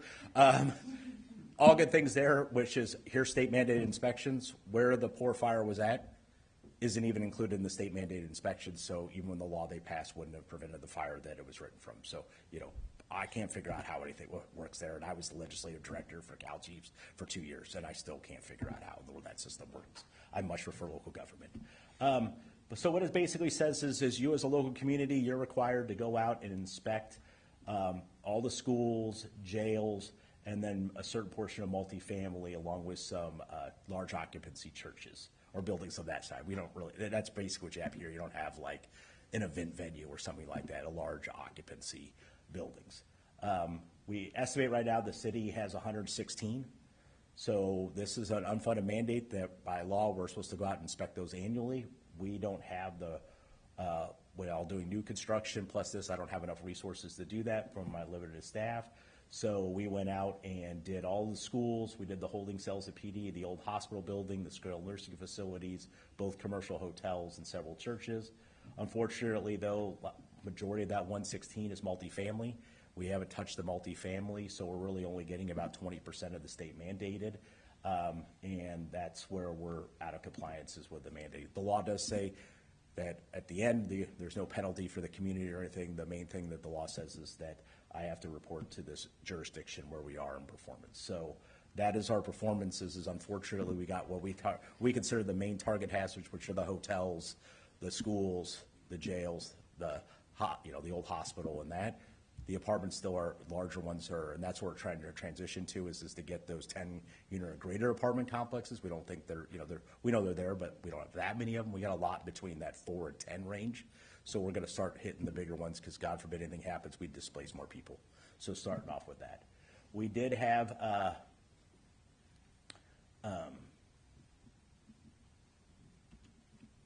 the Be Safe program that started in 2019.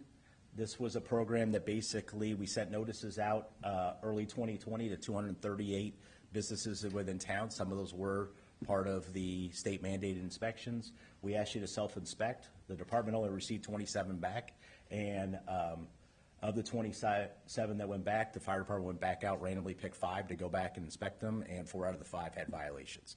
So it was a pretty ineffective program. So as a result, no further mailings were ever conducted with the Be Safe program, and then kind of going out and doing prevention in businesses. COVID kind of happened, some pieces like that. We've got people now trained back up to be able to do inspections, and one of my focuses was the California Fire Code gives us the ability to go into existing buildings. That's what we need to be focused on, is making sure the public's going today and inside those businesses and making sure they're code compliant. And that's what the goal is one of the recommendations of what hopefully we're going to focus on in 25 is to get as many of those state mandated done, along with starting back up those annual inspections of what we did back before 2019. So we used to go out and physically inspect those businesses, and then it kind of went away with the Be Safe, and now we need to figure out how to bring that back and go do that. And that's kind of the transition, working with AJ, that we've kind of put more of the new construction back in the building. They're already out there. Let them inspect those items for the new businesses. Let us get back to where the code gives us authority, which is the existing stock, and use those people to make sure where our citizens are going are fire safe. And this is just kind of a little bit about that. We have the 2 fire stations. We only staff Station 1 right now because we just have the 2 ambulances and the 1 ambulance. It was built in 1967, remodeled in 06. During the remodel, they built Station 2, and then in turn the crews lived in Station 2, and then they moved back to where it is. This is our engines. We have 141 that's in good condition. We've got another one on order that should be here in the first half of 26. Engine 142, 43, 141 have all were engines that used the lifespan of kind of when they were in Fresno. Fresno beats their equipment up really hard, and we then took them on. We've invested some money on them to make them go, but right now we have 141 we sent to the fires in Southern California, and 142 went down, so we're over there hobbling together 143 to get it back fully operational, because we stripped some stuff off of it to be able to put it in service. Once the new engine arrives, we'll be at a much better condition. We'll put that unit in front. 141 will be the good reserve. We'll be back to where we needed to be. It's just kind of picking up from where we were in the past, that they didn't invest in enough capital back in the early days of the 90s, early 2000s to keep up with the needs of the fire department. And then we had really nice 501, but we had an unfortunate accident. We'll get that taken care of. So we're back into using 502 and 503, but with your generosity, we did make an order for a new ambulance in the current fiscal year. It won't be delivered till July of 26 because of manufacturing's taking 20 months to 22 months. So we'll have that. So we'll have a new ambulance. We'll have a redo of the one that was in the wreck. Should come back relatively new. So we'll have 2 new ambulances right there, and then we'll have a reserve that's in good condition from 2018 that we can use till 2028. So we'll definitely be improving once those 2 apparatuses arrive. But fleet replacement costs come with, unfortunately, a large budget. They're not cheap, and the cost has gone higher, much more rapid than what you see in inflation at the grocery store or other places. I guess when you have limited manufacturers, they can get together and really raise the price up really nice. From where I've seen in 20 till today, those prices have gone up almost 35, 40%. So they're really huge. So What we really need, we have the $1 million for the fire engine to put us over the 950, so we needed about $2 million where we are today. We've got about $1.2 million of that, so we are still a little bit far if you were dollar costing every piece of apparatus we have for the replacement. But we've done a good job with Alex's assistance of having the funds set aside for the engine and then putting together the rest of it for the over the next 2 fiscal years for the new ambulance. So here's some findings. We have no fire units now that we've added the second ambulance coming up to cost share usage.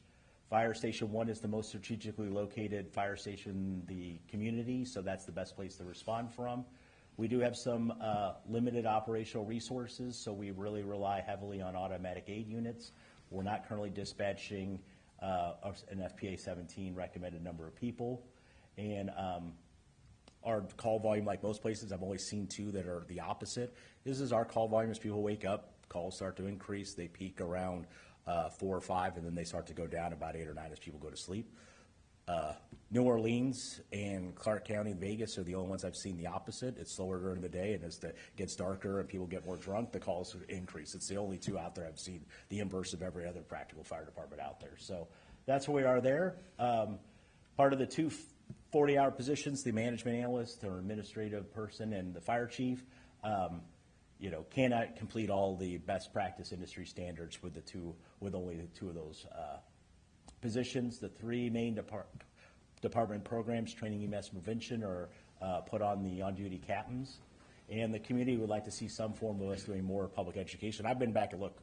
The department does a lot of public education. It's out at all the events. It's out at all of the schools. So they're doing a lot that they can.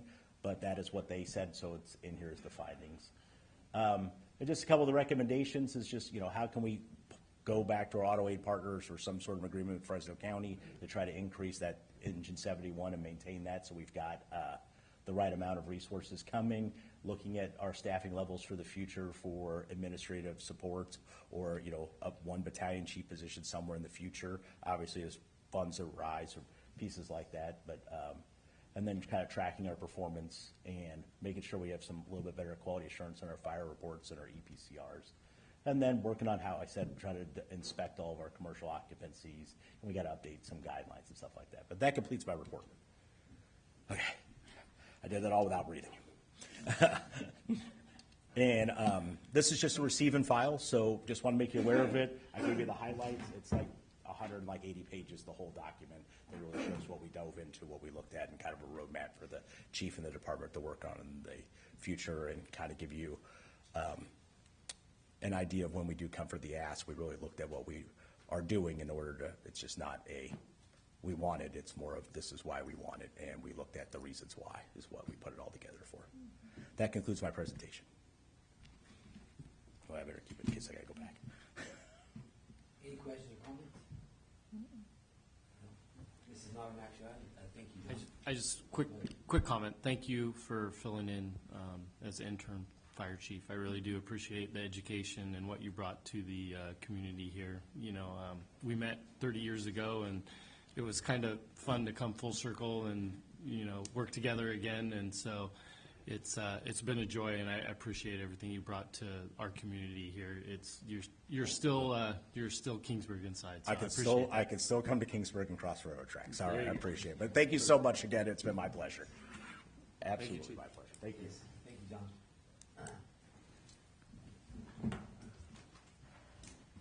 Okay, next agenda item number 6, amendments.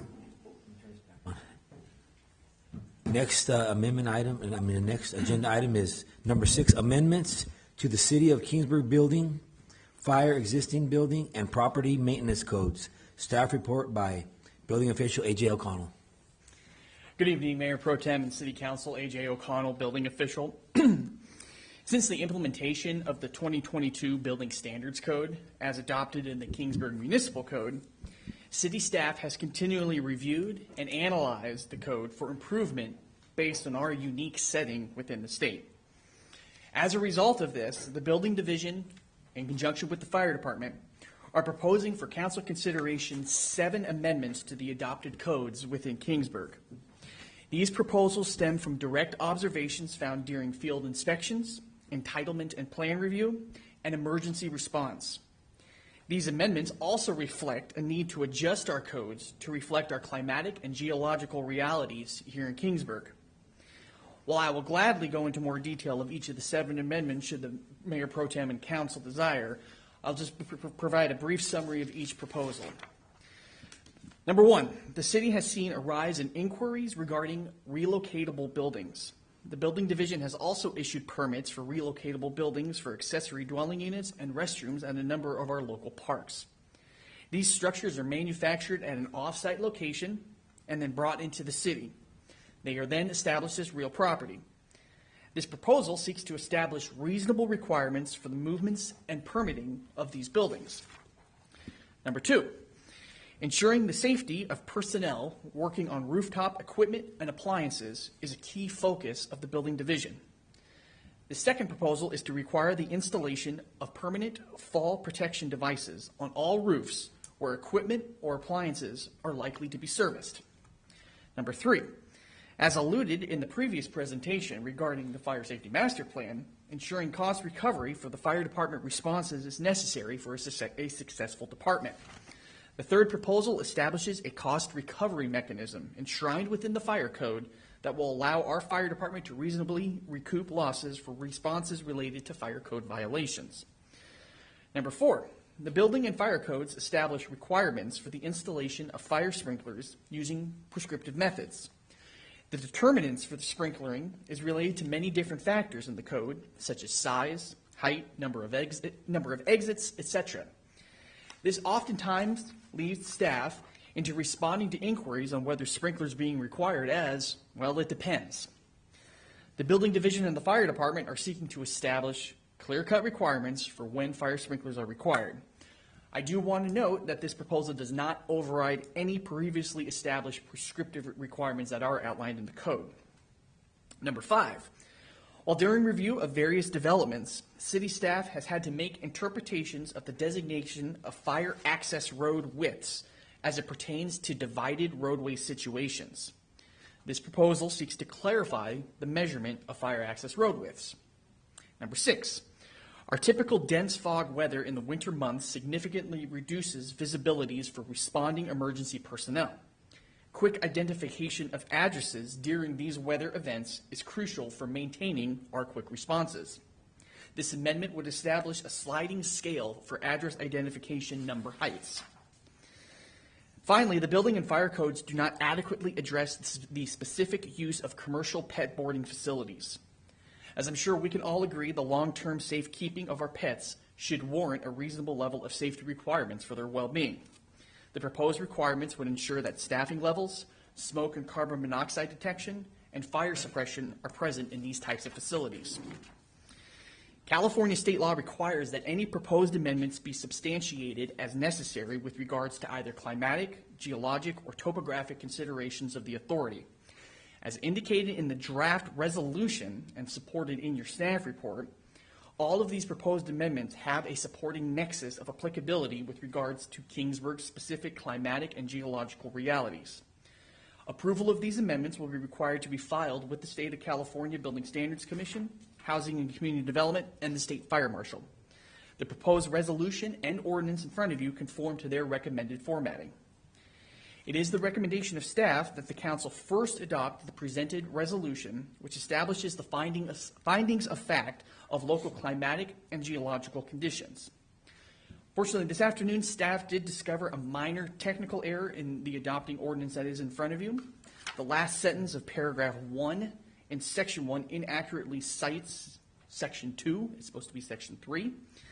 And the reference municipal code section referenced in the first paragraph of section 3 is stated as 15.04. We are requesting that the ordinance be amended by City Council to say chapter 15.06, section 15.06.010. That is the adopting ordinance for our various building codes. I also have amended copies of the first page of the ordinance if you so desire. Staff recommends that the council then approve the amended ordinance that then incorporates these suggested changes. This concludes my presentation, and I'm available and happy to answer any questions that you might have. Questions from council on this agenda item? I have questions. Okay, go ahead, Laura. On the address identification and the pet boarding, those are my two questions. So the address identification, the reasoning on this is for emergency personnel. Is this something that they have brought up as an issue, or is it something that you have identified that you think is an issue? I'm gonna let the chief kind of bring into that emergency response. I can tell you from a building standpoint, when we're looking at the site plans, we're starting to see more and more commercial buildings being farther and farther set back from the streets. And the reason being is that it is allowing them to become larger and larger and larger. It's almost like an inverse scale when you look in building heights and areas. I believe that's in Chapter 5 of the building code. So if you have more room in front of your building, you can make it bigger. Well, if it's set back farther from the street, it may be harder to see the address. But This isn't commercial. You're talking about single and multifamily houses also. So in the proposed ordinance, the requirement for single-family addressing heights does not change. The sliding scale would factor in for multifamily and then commercial occupancies only. Okay. Yeah, the existing requirement that I believe it's 4.5 inches. That's for all occupancies, regardless of where they're at on the property. Okay. So we could have a large-scale commercial building that's set 150 feet back from the street. Per the minimum standard on the code, they would only be required to have a 4.5 inch high address. When you consider the distance, the fog, yes. But And you've if you seen want this to as talk an about issue? emergency responses, Just real quick, he hit it right there. The code only says the 4.5 inch letter. So the bigger your building is, if you're building 2-3-story building, we're gonna put the address at the top. It'll say buildings, 151 or whatever the numbers were. Try to read that at 4.5 inches. So we just need to adopt something that's more for that multifamily commercial businesses than putting up the standard 4.5 inch letters. And has That's what this been an issue? Have we you just seen- had addressed it at the Grace Church and a couple other ones, because the Okay. code says that. Architects and them specified in one of their 900 pages to this document, and it says, they copy it right out of the code. So in turn, we then need something to say, because it's cost, yeah, go back, okay. this is what we want. So it'll just improve our ability to find the numbers. Okay, thank you. And then on the pet boarding, I saw that you reference Austin, Texas in this, but has this been an issue in Kingsburg? I believe it was last year, we had a project that came in for entitlement for a commercial pet boarding facility. It was Pet Hotel. As far as I know, they haven't moved forward with the project for reasons I'm not entirely sure.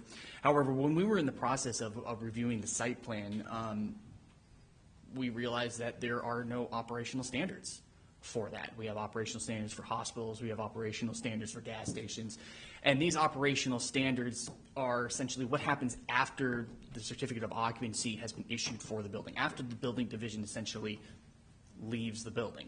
I actually spoke with the proponent of this particular code section. This has been already adopted into the 2027 International Fire Code, which the 2028 California Fire Code will be based on. I would assume that this is going to be in that fire code. But when I spoke with him, he said that we're starting now to see, because of the higher densities that cities are starting to develop, that long-term pet boarding is becoming more and more popular because people just don't have the room to have their dog run loose. They have to leave them at these facilities. Sometimes they have to leave them overnight, but a lot of times it's just for day use, day hotels. This would cover operational standards to ensure that there's staffing. If it's an existing building, it would require carbon monoxide detectors, fire extinguishers, etc. I hope that does that answer the question? Thank okay. you. Any other questions? Yeah, I just have a question on the cost recovery. So you would be, if you find illegal activity or a fire code violation, like in a business here in Kingsburg, if there's what would be the reason to? Yeah, go ahead. to find them or, cost recovery? Like Anybody that's doing, accidents happen. We're not going to bill for you.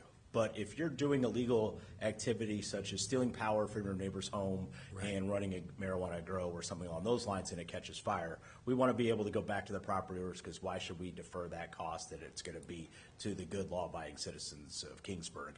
This gives us a mechanism, or if I'm driving under the influence, I drive my car into a building or a home, we should be able to come back and give the opportunity to come back and do cost recovery. That's really what we're looking for is if things happen or if we've got a problem occupancy that we have to continuously go after and try to get compliance, and they've been duly noticed and it's taken us a year to get there. It again gives us, you were noticed and you weren't a good faith, a good partner for the community as a business to work on getting that corrected. So in turn, we've now unfortunately had to extend our resources and our cost to it. So in turn, we should have the opportunity to be able to go back and recover the cost for the taxpayer.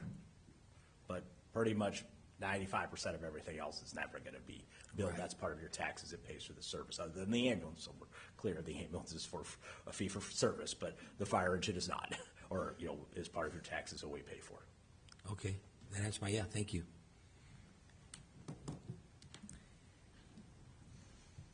Do we have any public comment on this agenda item? Okay, seeing none. Any other questions or council discussion before we go to? I have a question, Abby and Alex. Do we? He said amend the ordinance. Is that number 2 that I'm looking at, or do we need to amend it before we take action? You have the resolution that AJ mentioned that needs to be adopted, that adopts the findings, and then you would based upon the amendment to the codes, to the section and chapter amendments that AJ identified, you would then waive the first reading and pass to a second reading, and then the ordinance will come again before you at the next meeting for you to waive the second reading and adopt the ordinance. Yeah, it's second. Okay, great. That's what I was wondering. So it's the second action. Okay, great. Thank you. That's the resolution you adopt tonight, and then the ordinance you waive the first reading and pass to a second reading. Okay, thank you. Okay, so possible action we have is adopt resolution 2025-005 approving and adopting express findings that modifications or change to the California Building Code, California Mechanical Code, California Fire Code, and California existing building code are reasonably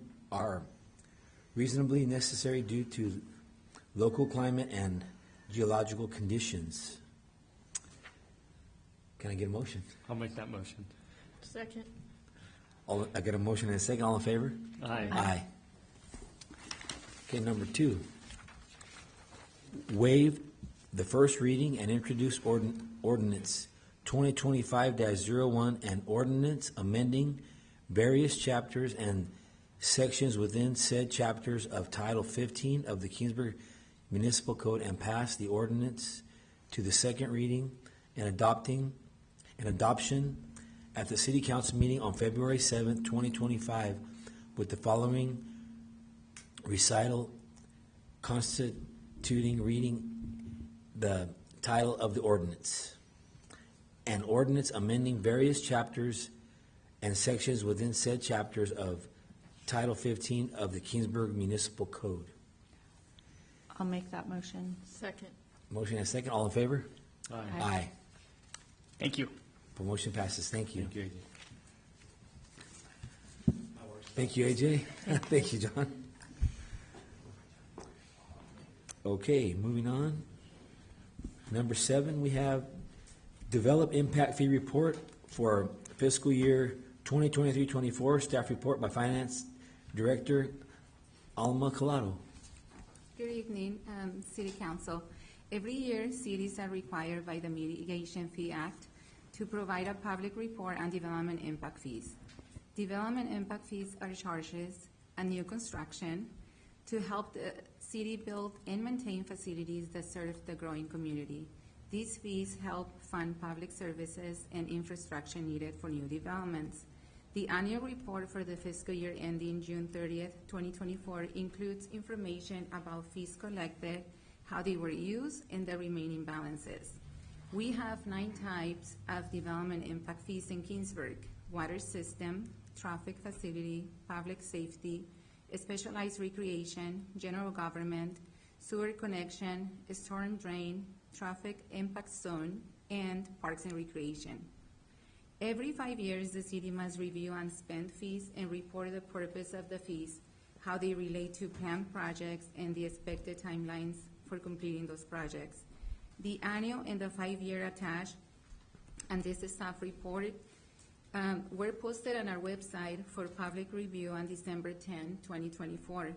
The City Council must review and accept the reports at least 15 days after public posting, so we are meeting this deadline. And keeping up with these reports ensures that the city complies with the state laws, ensures transparency, and protects its ability to collect these fees.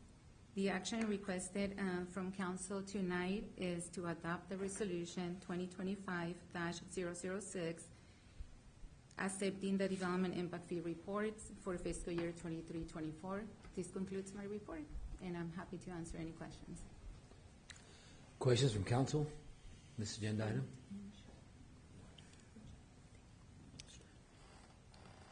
Any questions or public comment on this agenda item? Okay, seeing, hearing none. Where action is what? To adopt the resolution. Yes. Our possible action is to adopt resolution 2025-006, accepting and receiving the development impact fee report for fiscal year 2023-2024. Can I get a motion? I'll make that motion. I'll second. Motion and second. All in favor? Aye. Aye. Thank Motion you. carries. Thank you, Alma.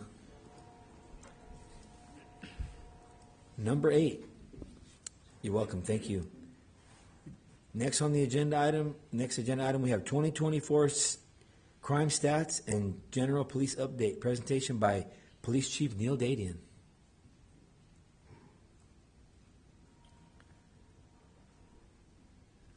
Good evening, Mayor Pro Tem Palomar and members of the council. Good to be with you.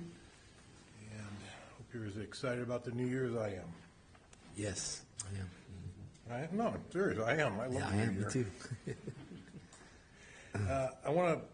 I always start with crime. You guys know that. I do want to point out one thing in our stats. And Abby, if you could go to the number crunch page. Yeah, thanks. You'll see in October, we had a murder. That's not exactly correct.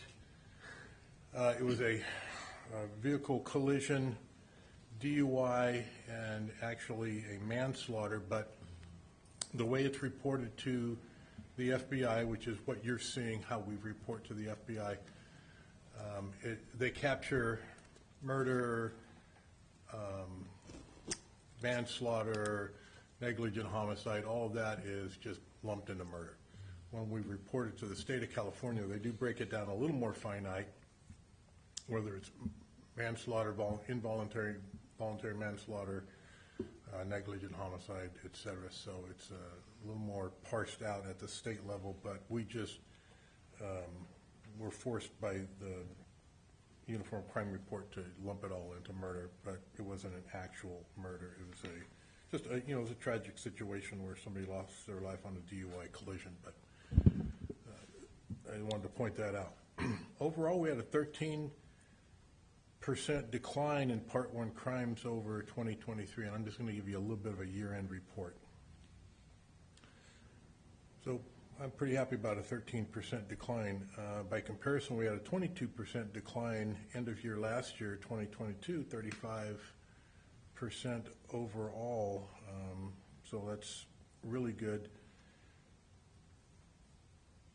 Overall, our calls for service increased over the last few years. Kingsburg Police Department averaged about 37.5 calls for service a day in 2024. Prior years average, and I'm going back 3 to 4 years, have been about 26 to 28, so the calls for service are increasing. Last year, our 2024, we had 13,744 calls for service. By comparison, in 2023, we had 13,099 calls for service, or 645 more calls for service than we did last year. The officers initiated 1,235 more calls for service in 2023, and I know I'm getting into some weeds here, and I promise not to geek out too much, but I do want to make a point, right? Our citizens initiated in 2023, in 2024, 590 calls less than they did in 2023. Our officers initiated 24% more calls than the citizens did in 2024. And in 2024, citizens called us less than 9%, a little bit less than 9%, 8.7% less than they did in 2023. All that to say, our citizens are calling us less, and our police officers are initiating more.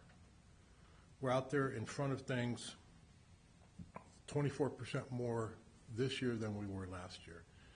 Our statistics are, we are, for the first time, and Abby, if you could kind of cruise over to the bar graph. There you go, thank you.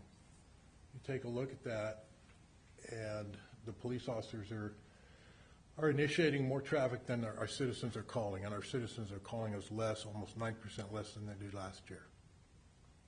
I take that as a positive. That means less trouble, less crime, less domestic violence, less deaths, less whatever.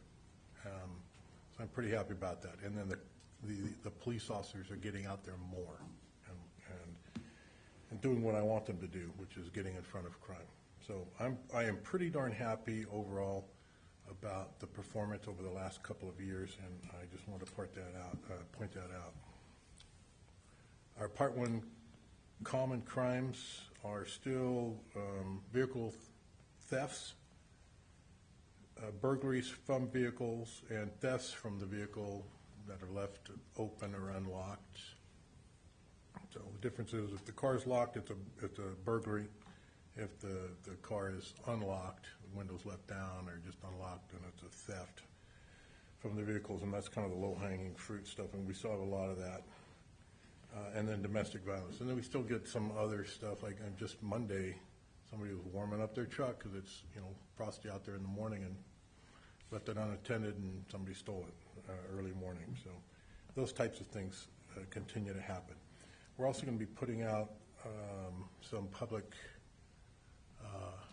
awareness stuff on social media about being cautious about scams on the wildfires, because I know that those things are starting to bounce around now. So we'll address that as best we can in some of our social media and our website. Other things we've been from last quarter of 2024 training classes we have attended. We had 5 police officers and sergeants attend Taser 10 instructor training. It's a new Taser, it's a new improved product. 5 officers attended a detective course. 2 police officers attended an interview and interrogation course. 1 staff attended assertive supervision. All the sworn staff completed 30 hours of perishable skills training. Several staff attended Title 15 training. That's jail custody facility training, prisoner custody training. Both school resource officers attended advanced threat assessment and preventing mass casualty training.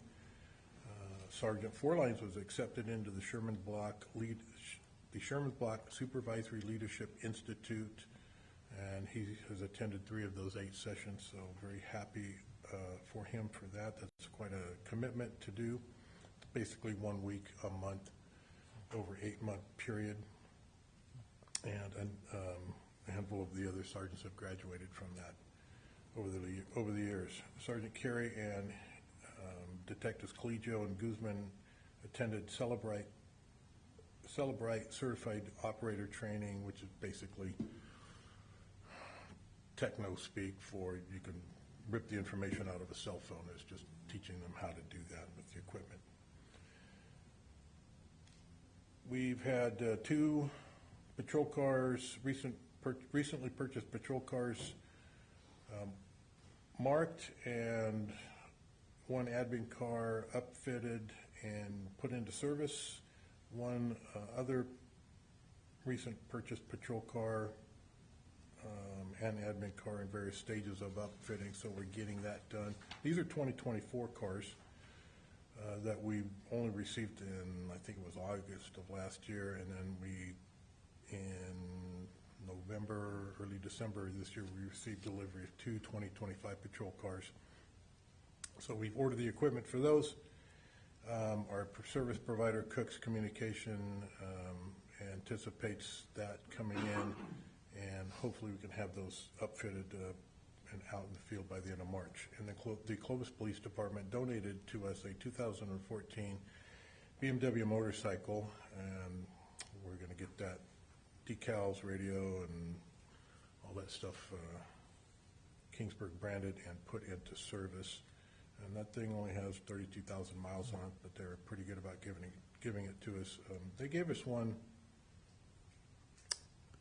We have an 07 that our officer uses. They gave us an 09 a few years back that we've used as a training tool, and this 2014 that they gave us we'll also use as a training tool. It was in much better shape than the other one. And so they've done us a pretty solid on that a couple times. But keeping in mind we've done the same thing, we gave them a great deal of canine training equipment, I want to say about 7 years ago, maybe 8 years ago. They were very thankful for that, and they continue to show their thanks by helping us out with a couple of motorcycles. So very happy to have that partnership with them. We've received 27 new tasers and 27 new, it's called a Peacekeeper baton. It's a little heavier, a little thicker baton. It's much better balance and much easier to operate. All officers will receive training on both of those probably in the first quarter of this year. We have hired one police officer last quarter of last year, and he's in his field training program, just getting ready to wrap that up. And we conducted testing for 2 open police officer positions and have moved 2 of those forward in the hiring process, and just approved one to hire, I think it was yesterday. She'll start on the 20th in a couple of weeks. So other than that, some of the community events we participated in from the Kingsburg Police Officers Association, did a lot of stuff around the holidays, trunk or treat, food donations for Thanksgiving, and toys at Christmas with our partners at KCAPS. So that completes my report, and I would welcome any questions. Questions from council? I have one question. Go ahead, Laura. Chief, when you have domestic violence calls, is that logged under aggravated assaults? Yes. Okay, that was it. Thanks. I have a question, Chief. So you're getting another motorcycle from Clovis. You said one's going to be for training, or will both those be in the field? The other one was for training that we used. It was good, but it wasn't in the best shape. We had to pump a few bucks into that thing to keep it up and running. This one we're getting, I think I'm going to put into the field. So I think most of you know Gary Beer, who's a retired Fresno police sergeant and worked motors quite a bit. I'm trying to work a deal with him to do some enforcement for us. He's one of our reserve police officers. So I'm trying to get him to do a little less enforcement, but probably more education and training and just a presence to be out there. So we'll probably use that tool for him. Okay, great. Okay, thank you, Chief. Right. Keep up the good work with your department. Yes. I appreciate it. You're welcome. Thank you.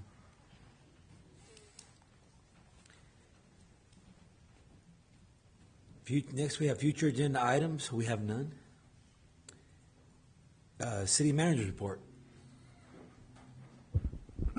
Just briefly, I think all of you are aware, but we do have 4 members of the Kingsburg Fire Department that are out as part of a Central Valley Strike team helping out with the LA fires. They are in Pasadena. Their home base actually is the Rose Bowl, so they went down last week.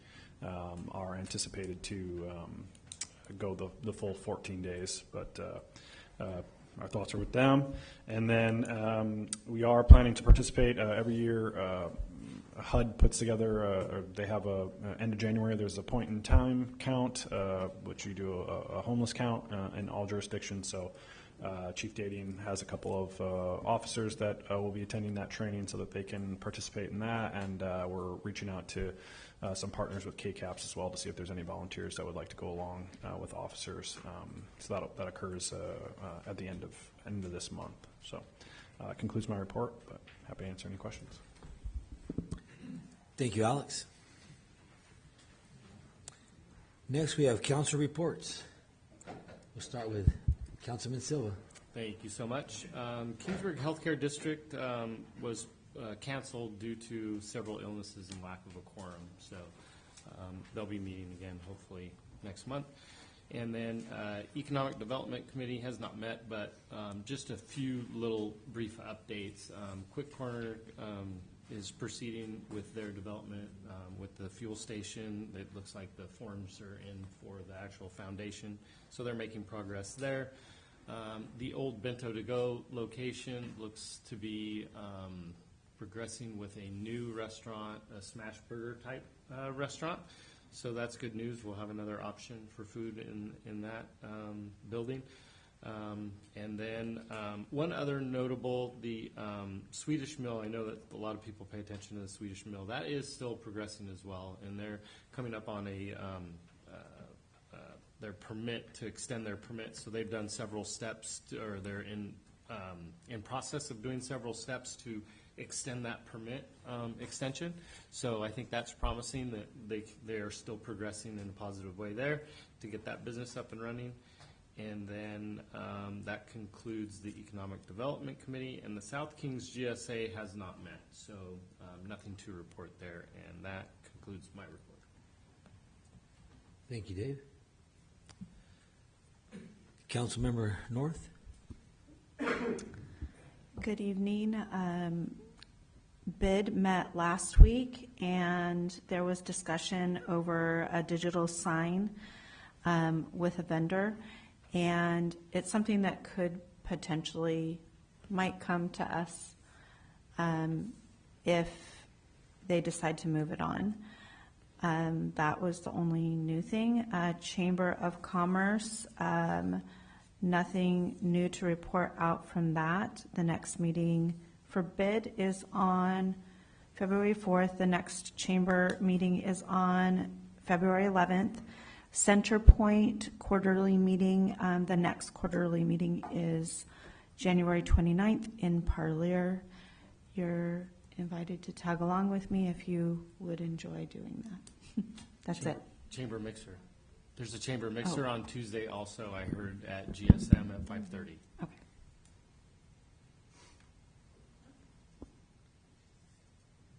That's next Tuesday? That's, yeah. Well, that would be Tuesday. Yes. Coming Okay, Tuesday. great. Thank you. Yeah. Thank you, Laura. Councilmember Smith. Yes, the Finance Committee hasn't met. Our next meeting is on January 27th, and the Community Services Commission also hasn't met, and our upcoming meeting is on the 22nd. Okay, thank you.